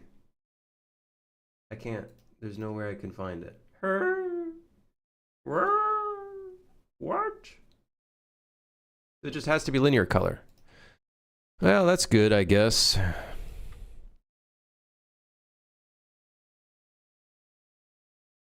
Might give us incorrect values. So I want this to not be animated because it is currently animating through all of the cubes, which does show some slight offsets. But now you can see the items flipping through. It's just we don't want it to flip through. So what we need to do is put this here in our animation phase. And basically what we could do is 9 divided 1 divided by 9, 2 divided by 9, 3 divided by 9, 4 divided by 9. This will do divided by 9. This will be the animation phase, which will then give us our slot value. This we'll call slot value. All right. And then we want the alpha because we want this to be masked. We also want this to be in user interface. So let's adjust that. Alpha, opacity, mask. We have to invert it, of course. Okay. I have a recommendation in your stream title. You should mention what you're working on. Listen, it's just too chaotic in here, Woozy. I just don't know what I'm... I don't even know what I work on. I don't even know what I'm going to work on when I start the stream. I just hit the start streaming button and then we figure it out as we go. How are you doing, by the way, Woozy? Yeah, I'm just chaotic, you know? Listen, I ain't no Adam Learns Live. I know. He's a lot more organized than I am. He's a lot more organized. is so much more organized than me. It's funny. Can I determine the actual like width of every single one of these? I know we have the ortho width to 336. So 336 divided by 3? So would it be negative 112? Is that our actual number?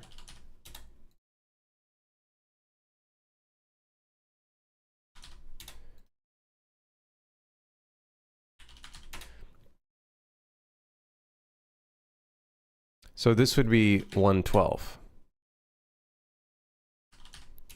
In theory.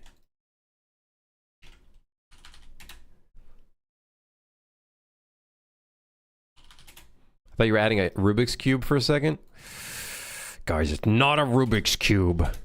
Yeah, that looks pretty close to me.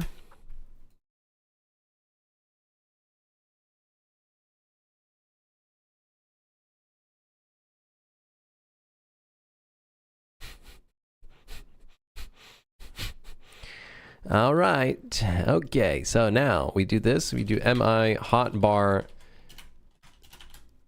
dash slot dash 0. This will be 0. The slot value. Okay. Next one is 1. So we put 1 in the slot value. And then we do this 9 more times. Which, maybe I don't need to do this. Whatever. This is now 2. This will now be 3. Now we have to do this 3 more times. Wait, why do I have a 0? I don't need a 0. Wait, no, I do need a 0. Is 0 1?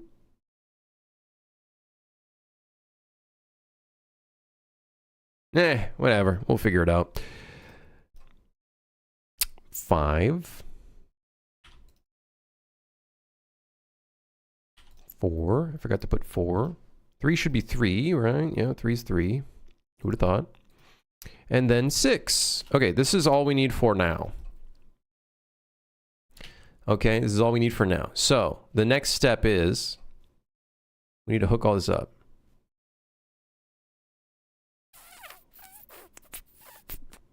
Yeah, I could make material instances, but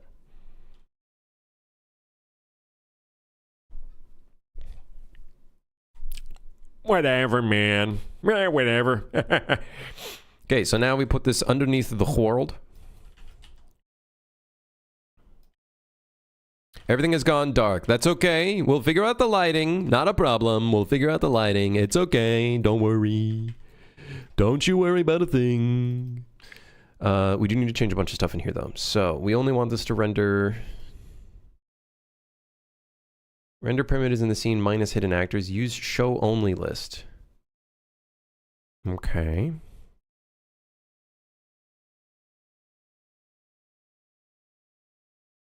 We don't want to capture every frame.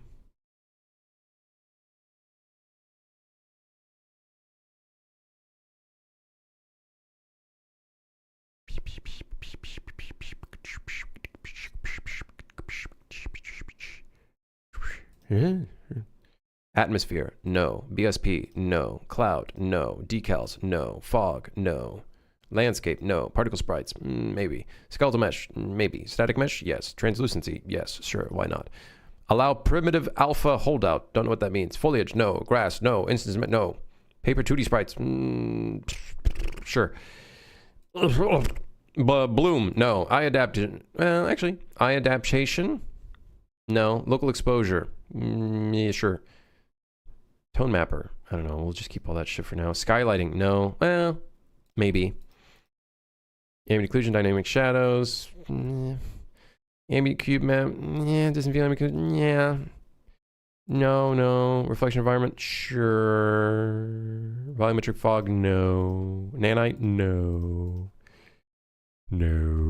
none of that. Now, in the show only list,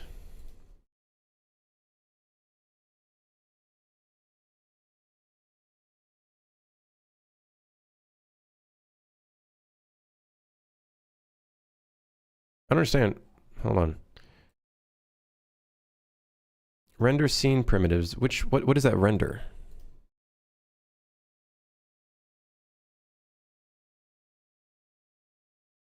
What? Please hold.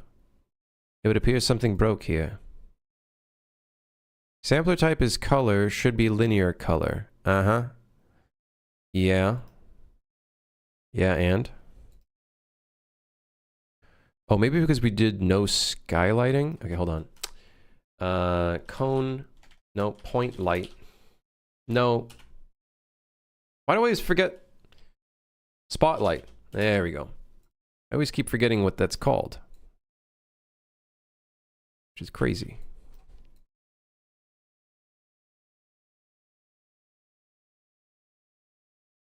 It would appear I'm not seeing any of this. Sampler type is color, should be a linear color. It is! It is linear color!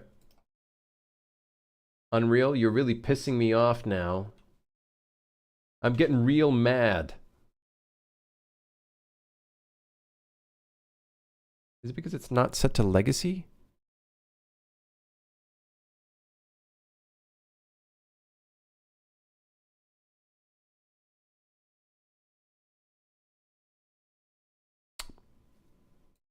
Oh, maybe it's because it's not capturing. Wait. Oh yeah, there we go. Now I see it again. We're gonna have to change that light, but for now we'll just leave it as is. Cast shadows. The thing is, we're only gonna show the light when we need it. Does that make sense? Please wear the sunglasses.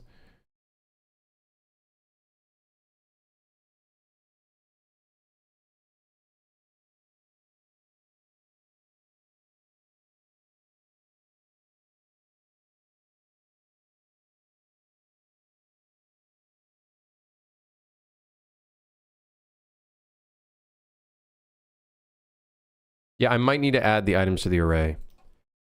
What I'm curious about is like, I don't know if it's like only rendering the objects in the actor. I might have to change that.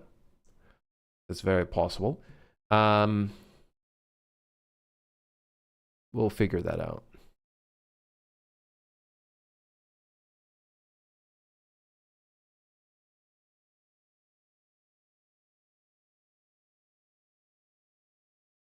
Okay, cool.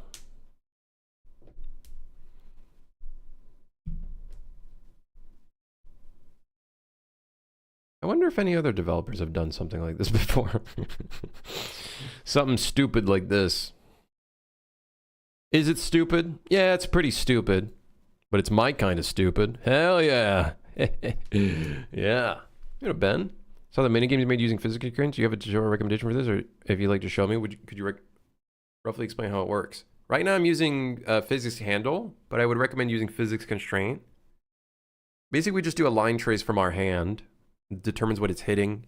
And then once we grab something, we set the grab point and the distance of a grab point of our, like where we are in that space. And then we just constantly do like a tick to try to drag that physics object. And that's kind of the basis of how it functions. Some stuff will have constraints, like for example, the handles will have constraints, the doors will be constrained to a specific axis, and that comes into play to kind of help them stay in a specific, well, basically where they're supposed to stay. Wait, enable orthographic tiling? Render the scene in n frames tile count, ignored in perspective mode, works only in orthographic mode when capture source uses scene color, not found color. What the hell is this? Number of X tiles to render? Oh, This is interesting. I'm kind of curious about this, but yeah. How am I syncing physics objects? We're using a Smooth Sync plugin to help. And then we're also doing RPC calls of where the drag section is. That being said, it's not the best. I feel like it's not the best solution in the world. I'm sure we have much better ways of doing this stuff, you know, that we'll probably figure out at some point or another.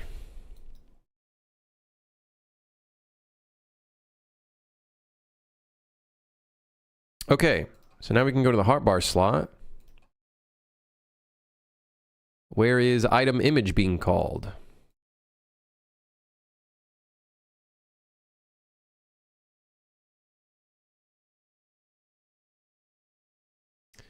So it's reading the item icon. We don't care about that anymore. Don't care about that no more. Okay. Wowee. Set tooltip, set tooltip data, set visibility. Okay, set visibility we can keep. However, set brush from texture, we are going to change this whole thing here. This is going to be changed. We also don't need the load item icon anymore. We're going to do something different there. So we're going to delete that now. We'll just make it so it's visible or invisible. No problem.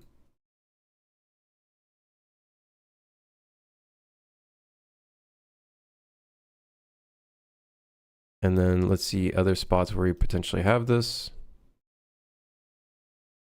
Set render opacity. Okay, no problem. Okay.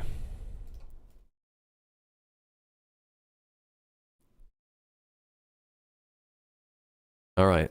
So what we do need to do, set brush from material. We're going to do something really wacky because I don't know how else I could do this. Big select. If it's option 0, then we need to do hotbar.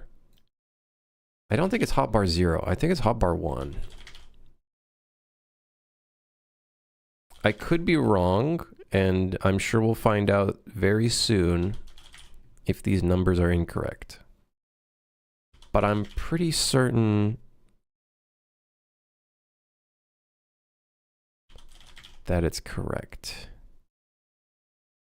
Okay, hotbar 6. So now when I boot this up, we should see a bunch of white squares. Aha! A white square! Very good. Okay, we're making progress. Now, the thing that sucks about this is we are going to have to figure out like what kind of fancy custom rotation we're going to want to do. If it wants to be like angled and shit.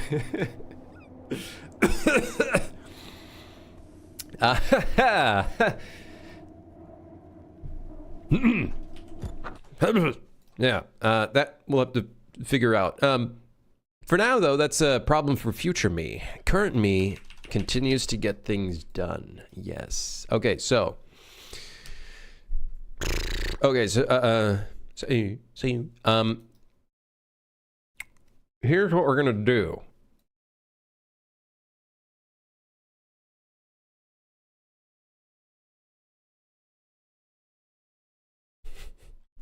All right, here's what we're gonna do. In the hotbar renderer, we now need a function. Actually, we might do a... This is gonna be a custom event.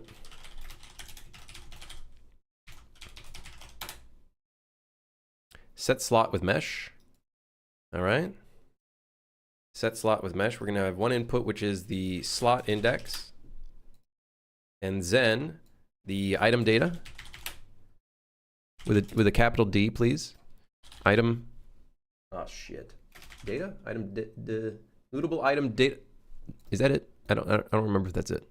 Data asset is a lootable item data asset. Yes. Yes. Yes. And then, we're gonna then, oh, fuck. Well,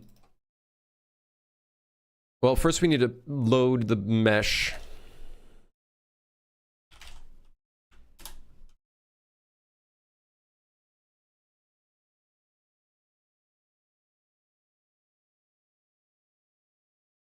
Technically, we don't need to asynchronously load it because we've already loaded it. So this should do it instantly. However, if it does not, then it will at least load it in.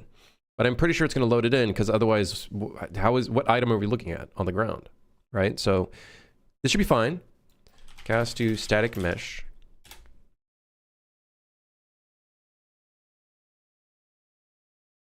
I've been watching you build this for the past 30 minutes and I still don't fully know what you're doing. Just don't worry, I got this.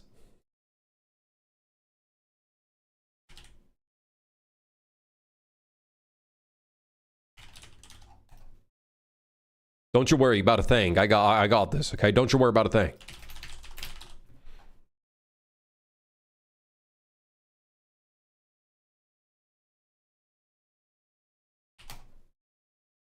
Item 1. Item 2. Item 3. Item 4. Item 5. And, last but not least, item 6. All in a row. Okay, we set the static mesh, and then let's re-render this. I think it's just capture. Render the scene to detect your target immediately. Should jump used to be blah blah blah blah blah blah blah blah.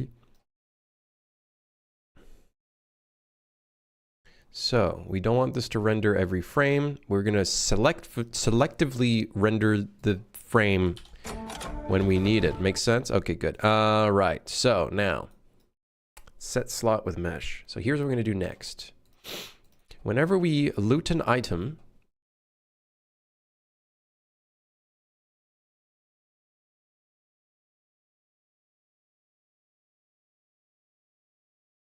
yeah, I guess we'll just get actor of class. I really should not be doing this, but I'm going to do it anyway.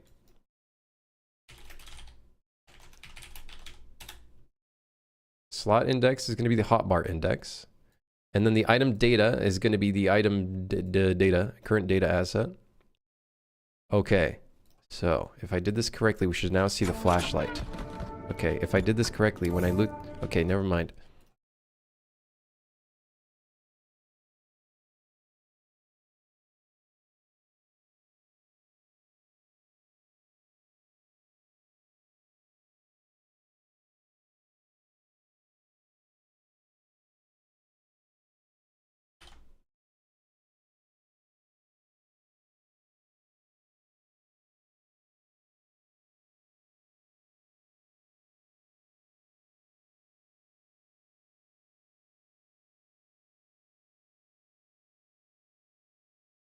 Hand crank flashlight, set static mesh. Check for air pressure. Why? Wait, hold on. Wait, hold on a second. It's right there. How is it not rendering it? Don't fart at me.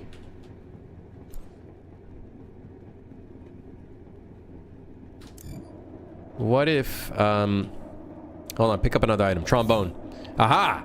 I got the numbers wrong. It's a really small object. Now if I put that there, then I got the wait a sec. Yeah. Yeah, it's all kinds of fucked up.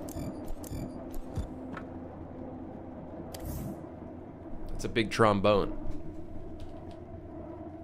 Okay, so I think I messed up on the slots.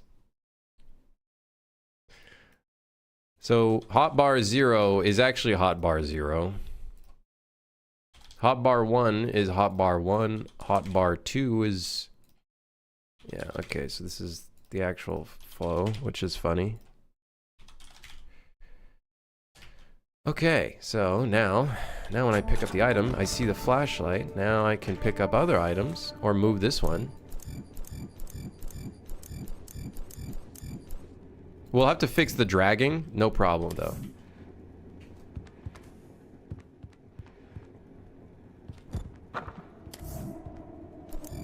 That'll be easy. So now if I pick this up, yes, and then I pick this up, yes, dude. Yes, dude, yes. Okay, now, problem. They all have an override for the material, very annoying. Let's see if that now works. There we go, now we see the color. It's just really tiny. It's just really small. It's just a really small, yeah. It's spawning a secondary flashlight under the map in front of the whiskey. Yes, so basically this is our actual inventory, but in a separate area so that we can render it, right? That's basically the idea. And then kind of going from there. Hold on, give me 1 second. I got a phone call. Give me 1 second.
Okay, hello. Okay, so next step, we need to scale up the items to fit the bounds, which is 100 by 100. Okay, okay. So, I've done this before. Where did I do this? I think I did this in... Which game did I do that in? Did I do that in Suit for Hire, or did I do that in this project? Shit. No, I think... I don't remember.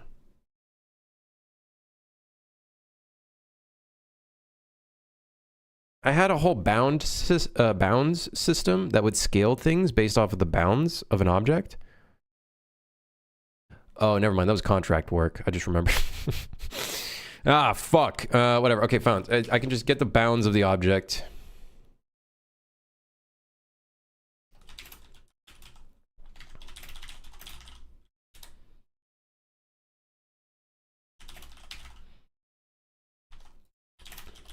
Okay, we'll get the bounds of the static mesh. That's going to give me an extent and an origin.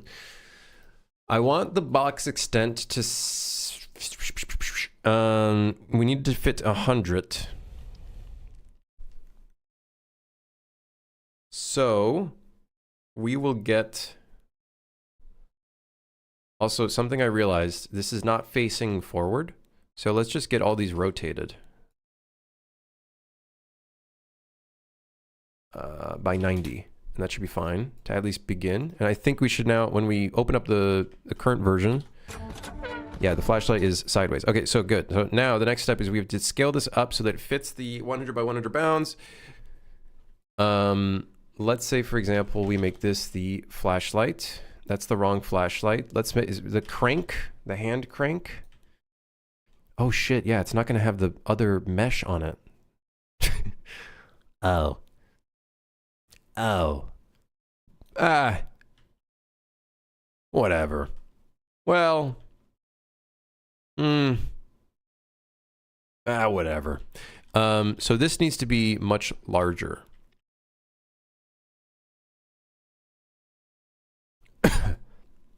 By like much larger.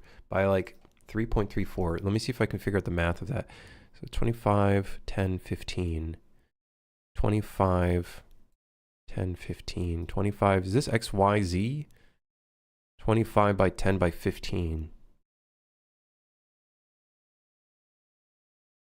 If we're multiplying by 3, it doesn't make sense to fit a space of 100. You would expect it to be 4. 4 seems to actually be correct.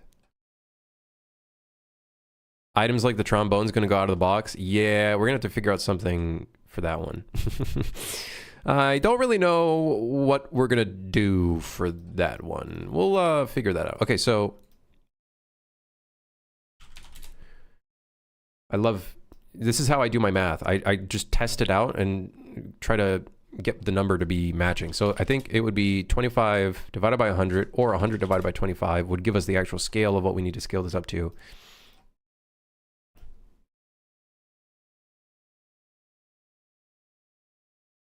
Additionally, we need to check the longest side of the object. And I think there's a way of doing that.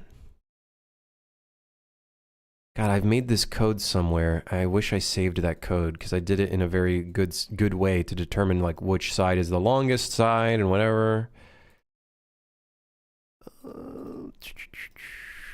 Vector.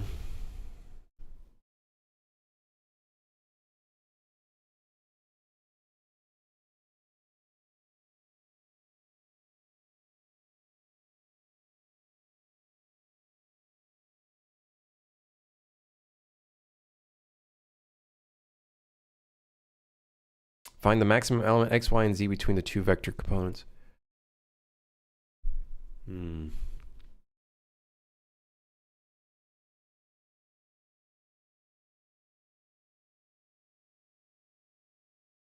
Okay, we can assume most objects, the longest direction... No, that's not true, because the plunger goes upwards, not forwards. Fuck.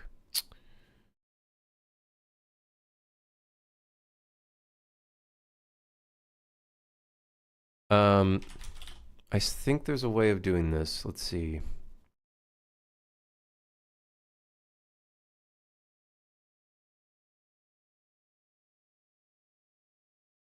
Find the maximum absolute element of a vector. Then divide it by 100, I think. Or is it 100 divided by the thing? Oh, it's 100 divided by the thing. Then we take that, multiply...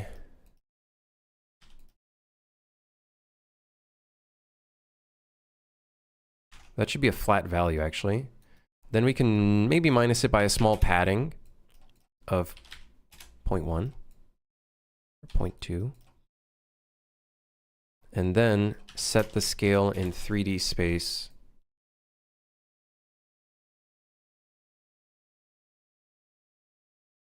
And that should give us a more generalized value. Okay, it seems we've gone outside of the bounds of the item. Oh shit, wait, the slot is... Oh, well, it's because it's too big. It's because it's too big. Wait a second.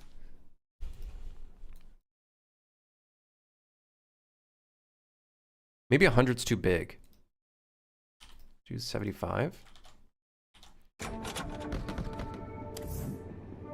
Okay, 75 is still too big, chat. 75 is still too big. Let's try 50. Why not manually make object image thumbnails? You don't have hundreds of them, just asking? It's because we might have hundreds of them at some point or another. Oh, great. The sponge is all fucked. I really just don't want to deal with taking images for every single thing. That's another big thing for me. It's not centered. Oh, we might have to set the centering of the object as well.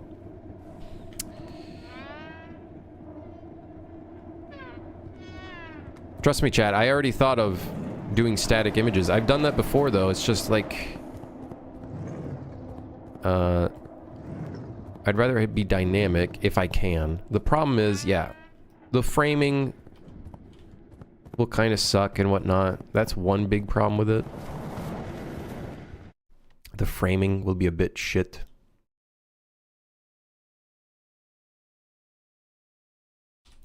I'm gonna reduce the padding.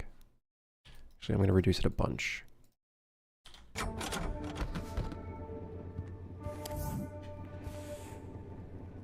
I wouldn't mind the object going outside of the bounds.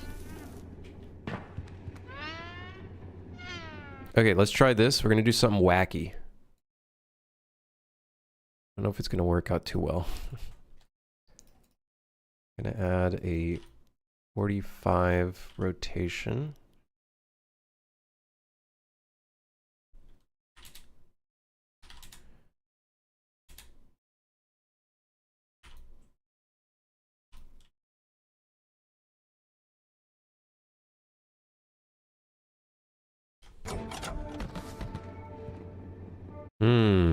It's showing the other cubes now because they're now intersecting.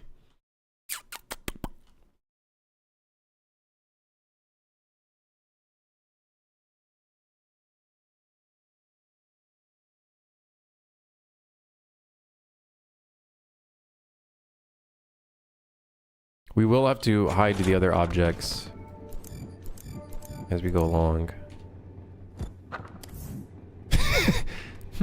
He's facing the wrong way. Yeah, we're gonna say, so this is funny because I did this exact same thing in the other project as well. I dynamically changed the offset of their location based off of their bounds. So, I'm gonna have to do the same thing here. And then we're gonna be all good. It's a bit funny looking, but... yeah, you know.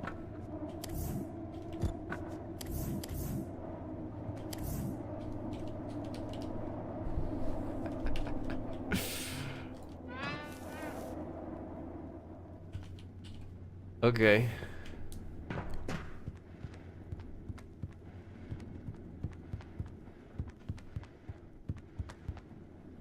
Yeah, this basically means anytime I create a new item, I don't have to create an image for it. Like, I know that's lazy, but... You know what's really lazy? Not even putting any icons in. And that's exactly what Lethal Company did. And honestly, I respect the shit out of that. Because... yeah, you don't even need to worry about it. It's just a gear.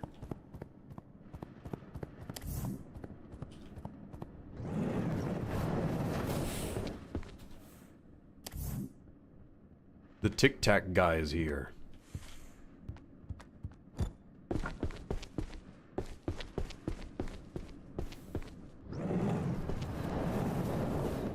Okay, let's see what the...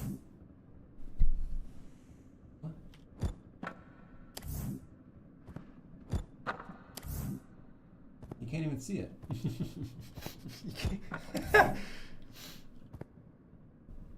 What is the... By the way, we need to figure this out. I haven't figured this out. What even is the size of the hotbar slot in here? Like, what's that pixel size?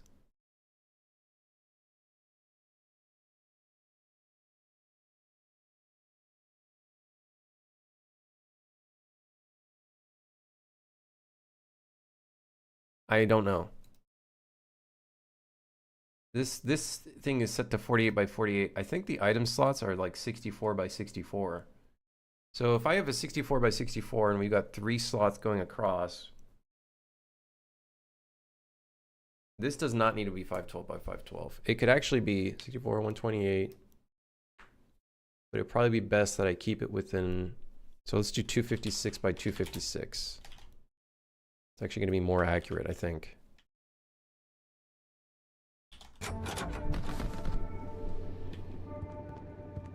Tale as old as game. I'll put as many items as there are people on Earth and then struggle to render the icons for them. I'm just being lazy. You guys know me. I'm just lazy.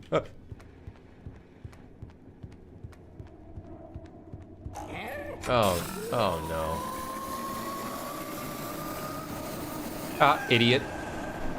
Haha, idiot.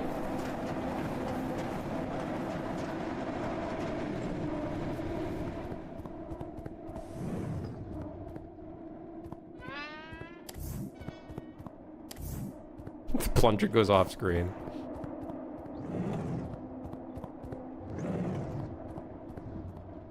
Could you make some kind of function that'll run at the beginning of the game, do a thumbnail snapshot of every item and store them somewhere? The problem is, like, that just, at that point, I should just do static textures, right? The idea with this is, we don't need to save any of, like, I know it's negligible, right? And we could probably do, oh my god, the bandage is huge on screen. If anything, that's kind of funny. I think we need to separate these items a little bit more. Either that, or I'd be curious to see what that setting is in the advanced. Enable orthographic tiling. What does that actually do?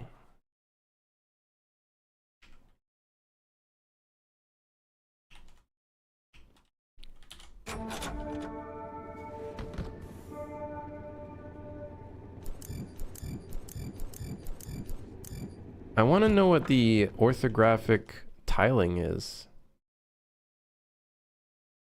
Works only in orthographic mode when capture source uses scene color, not final color.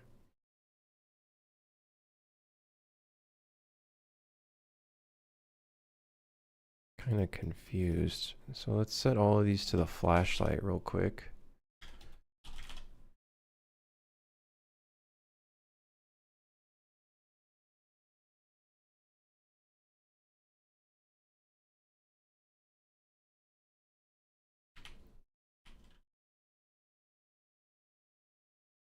I wonder what this whole,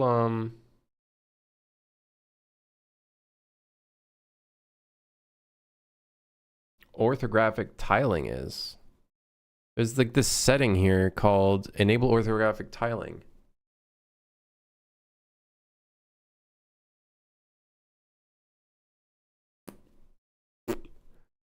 I don't know. I'm curious though. Very curious.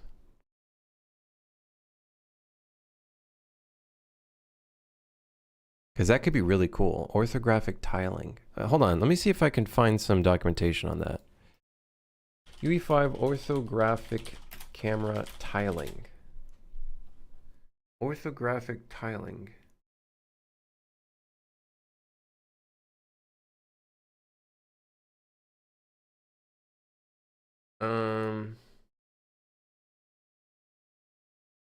Orthographic camera in Unreal Engine.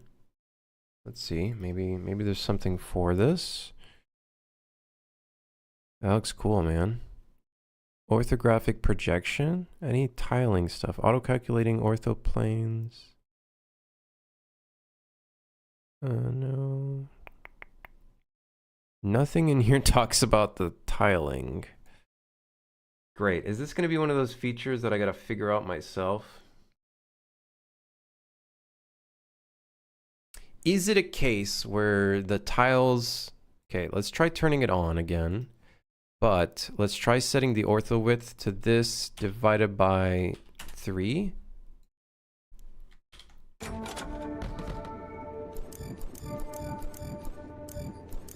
I got number 5.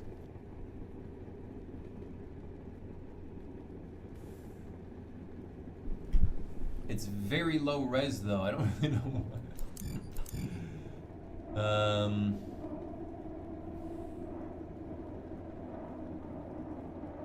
I don't think that does anything.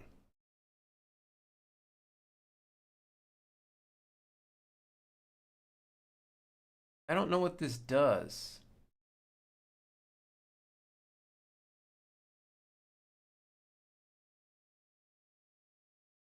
Dude, I don't know. But that could be cool. That could be cool. Hmm.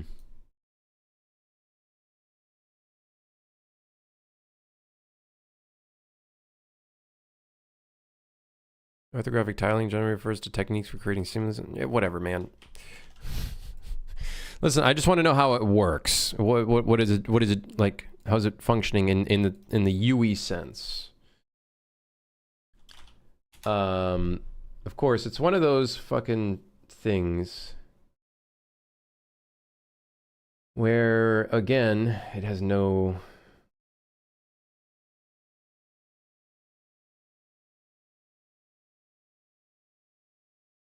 It's got no documentation. Orthographic rendering experimental. I wonder if I can maybe find out. There's even the slightest hint of this somewhere. Oh, come on. There's gotta be something around here, right? There's gotta be something around here when it comes to the tiling. Like, did they just sneak this in here? Okay, do this.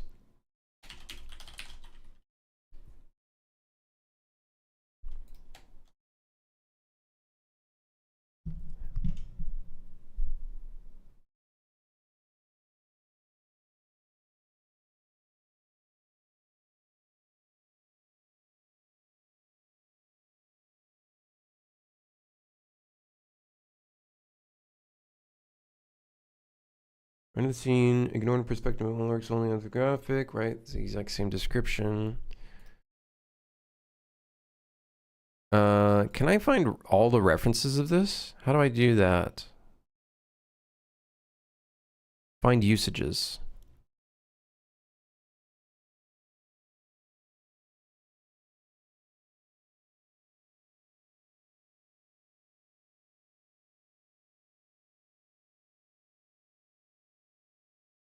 Get enable orthographic tiling. If get bool, return be enable orthographic tiling.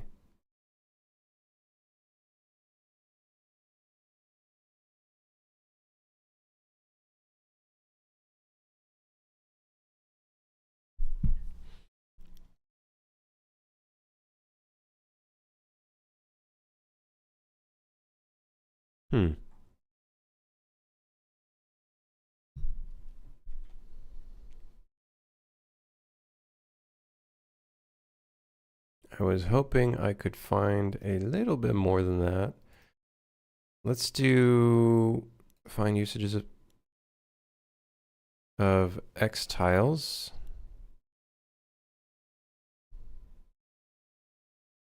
Nothing. Okay, what about this function? Okay, in the renderer, get number X. Let's see if I can maybe figure this out.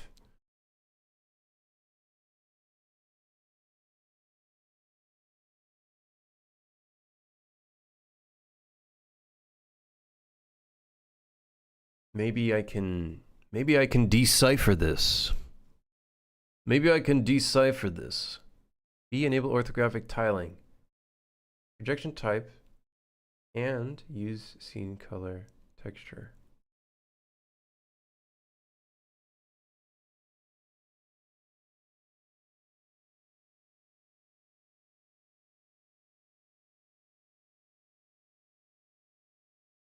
Wait, was I getting that in the log when I was using it?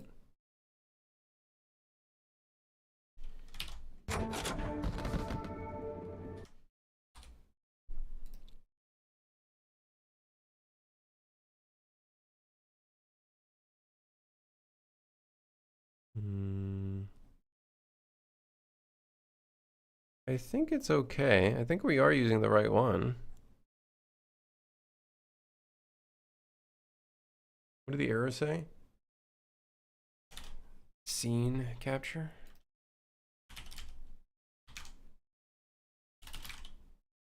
Well, it looks fine to me. I feel like we would have gotten a pop-up for that, although it is just a warning. Oh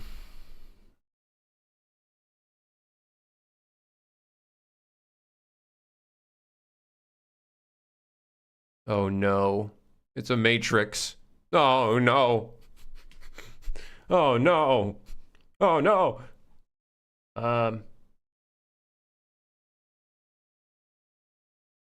If B enable orthographic tiling. Oh god, it's a matrix. I don't know how to do any of this shit. Capture size divider equal F in point number X tiles number Y tiles.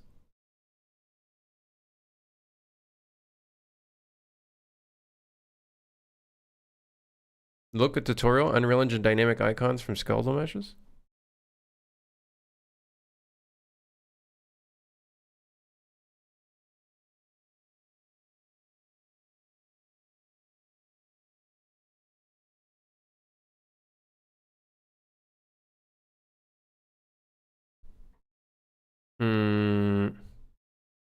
Blah blah blah. Yeah, yeah.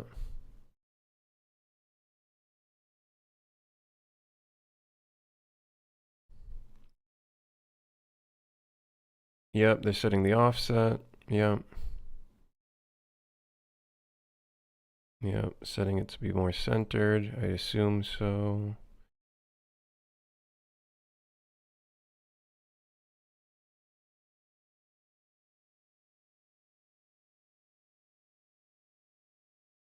Yep.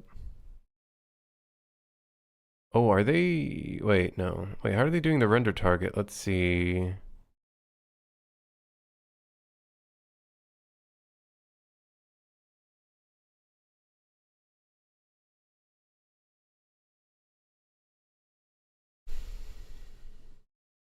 Oh, they're creating a dynamic material instance. So they create a yeah. I don't really need that.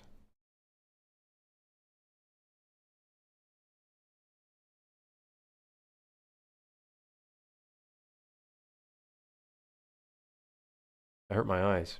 Sorry. My bad. Okay. Well, interesting. I'm just very curious about this tiling system. I'm very curious. I wonder what this is doing.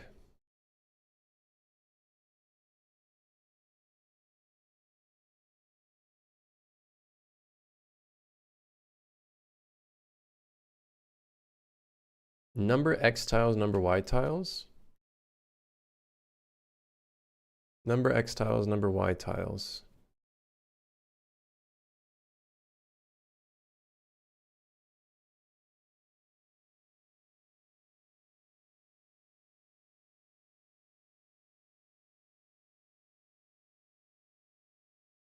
Hold on, let me try doing this. We have 303. So number 5, item 5, slot 5 is right in the center. What the hell? Why is it so small?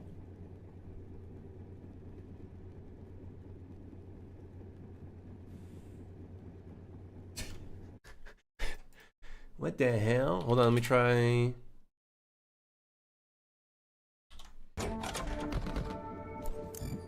That makes it larger, but it's still like super low res. Why is that? Why is it so low res? But it's the actual size, but it's extremely low res. I don't understand. There it is right in the center. I don't understand. Anyways, whatever. Whatever, man. I think this has to be 336.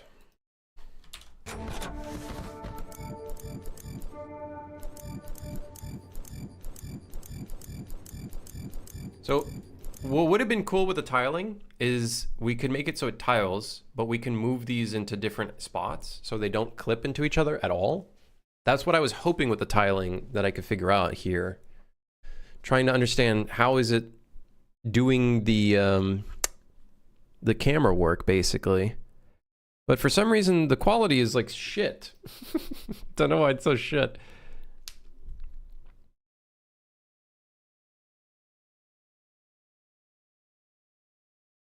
You would put the items in the same spot. Really? But then how would it determine each item or each frame? Or how would I set each frame?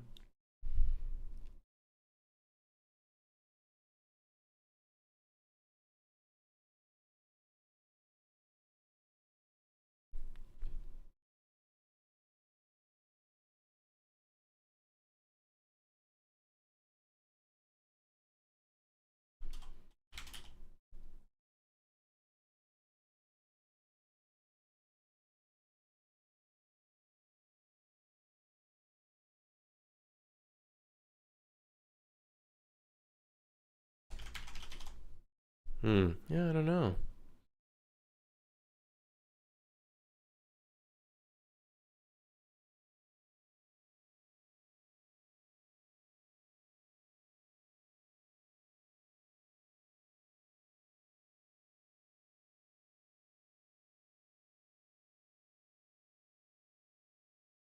Interesting. Very weird.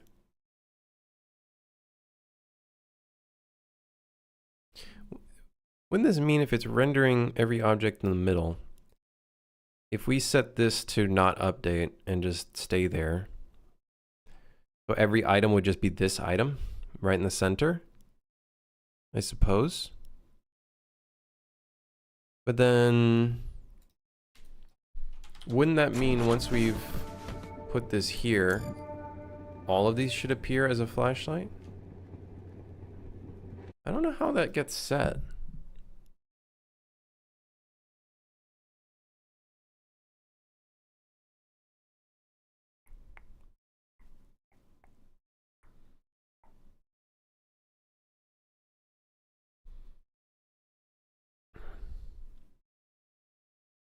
Yeah, interesting.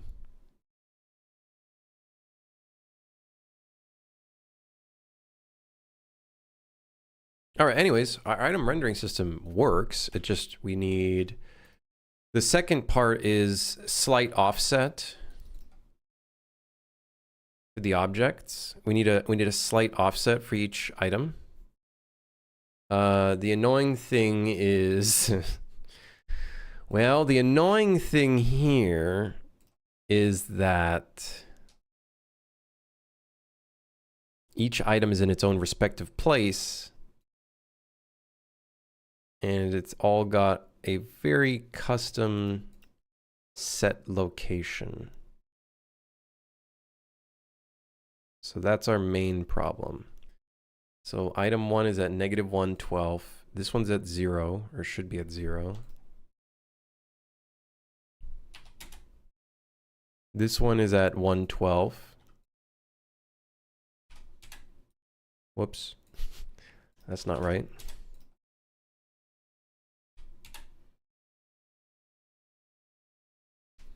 We start working on the monsters, right? I said it, chat. We start working on the monsters next week, okay?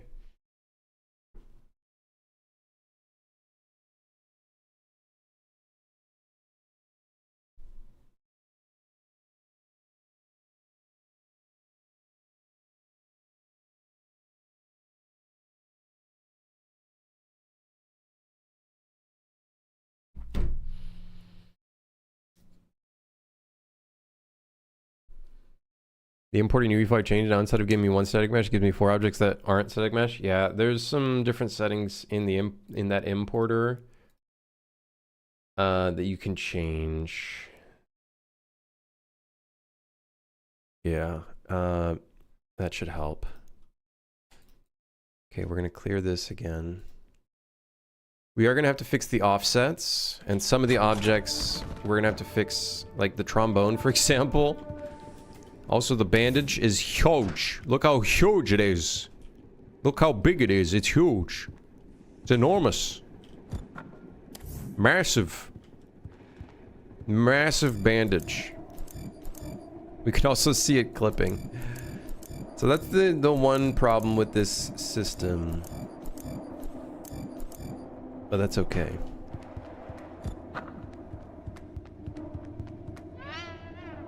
Rubber ducky. See, look, it's like off in the middle of buttfuck nowhere. We need to make sure that we keep a consistent, like, forward and whatnot. So I think the problem is that the rubber ducky, I bet you, probably is like rotated incorrectly.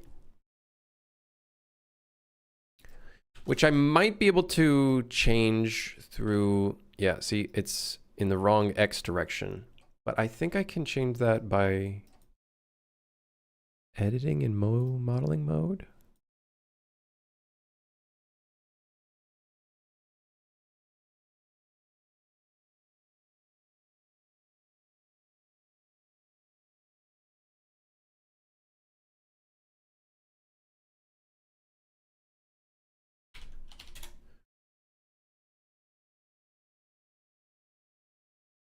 Wait, does transform only do,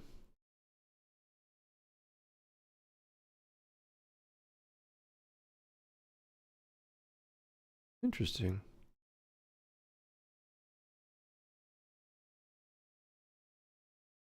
Huh.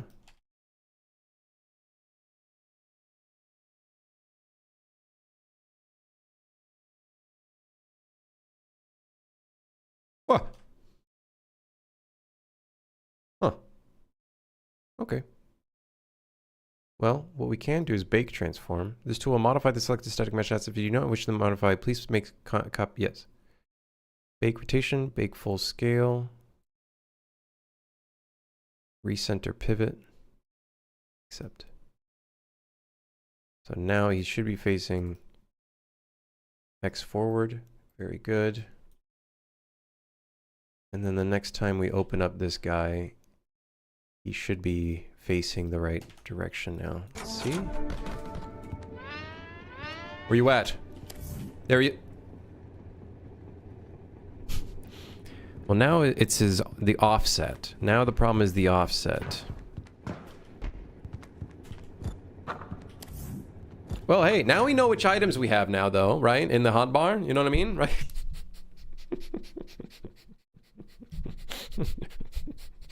It's a little fucked up, but that's okay. That's all part of the charm, right? It's all part of the charm. It's all part of the charm.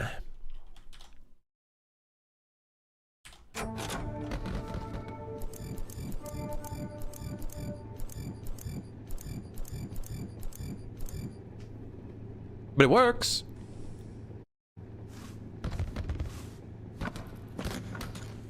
See, look, air horn.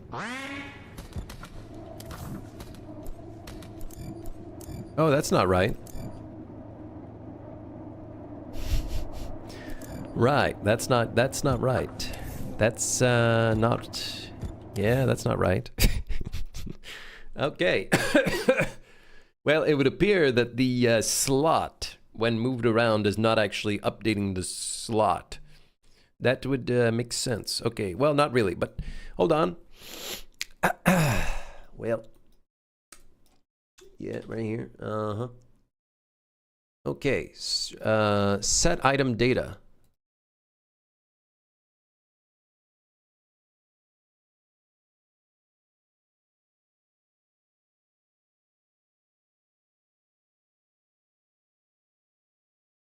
Well, whatever. What if we just put this here?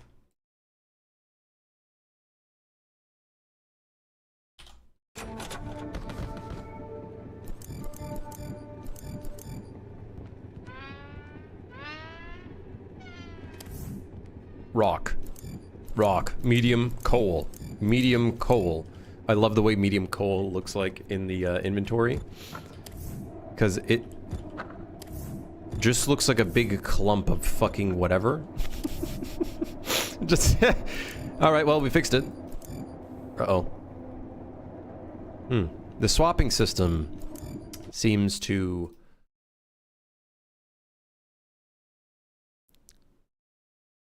do things. Whatever.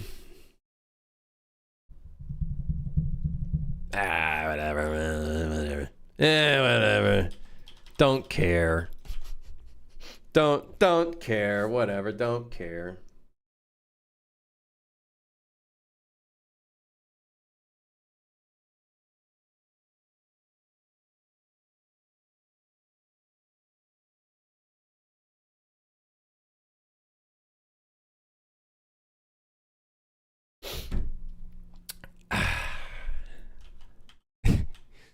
Anyways, I'm gonna eat some food and stuff. I'm really hungry. And I'm gonna go unconscious. So I'll see you guys tomorrow. And maybe tomorrow, actually. Maybe I'll stream over the weekend. I don't know. We'll see.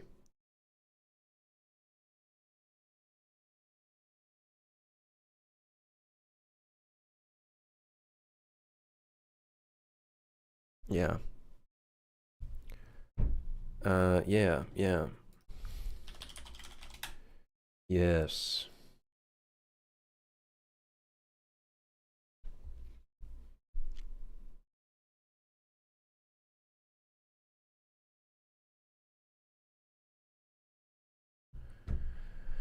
Yeah, I'll see you maybe tomorrow, if not Monday. So, guys, have a great weekend. Thanks for dropping by. Thanks for looking, chatting, sticking around. I'm going to eat my croissant that's literally been sitting here for 5 hours.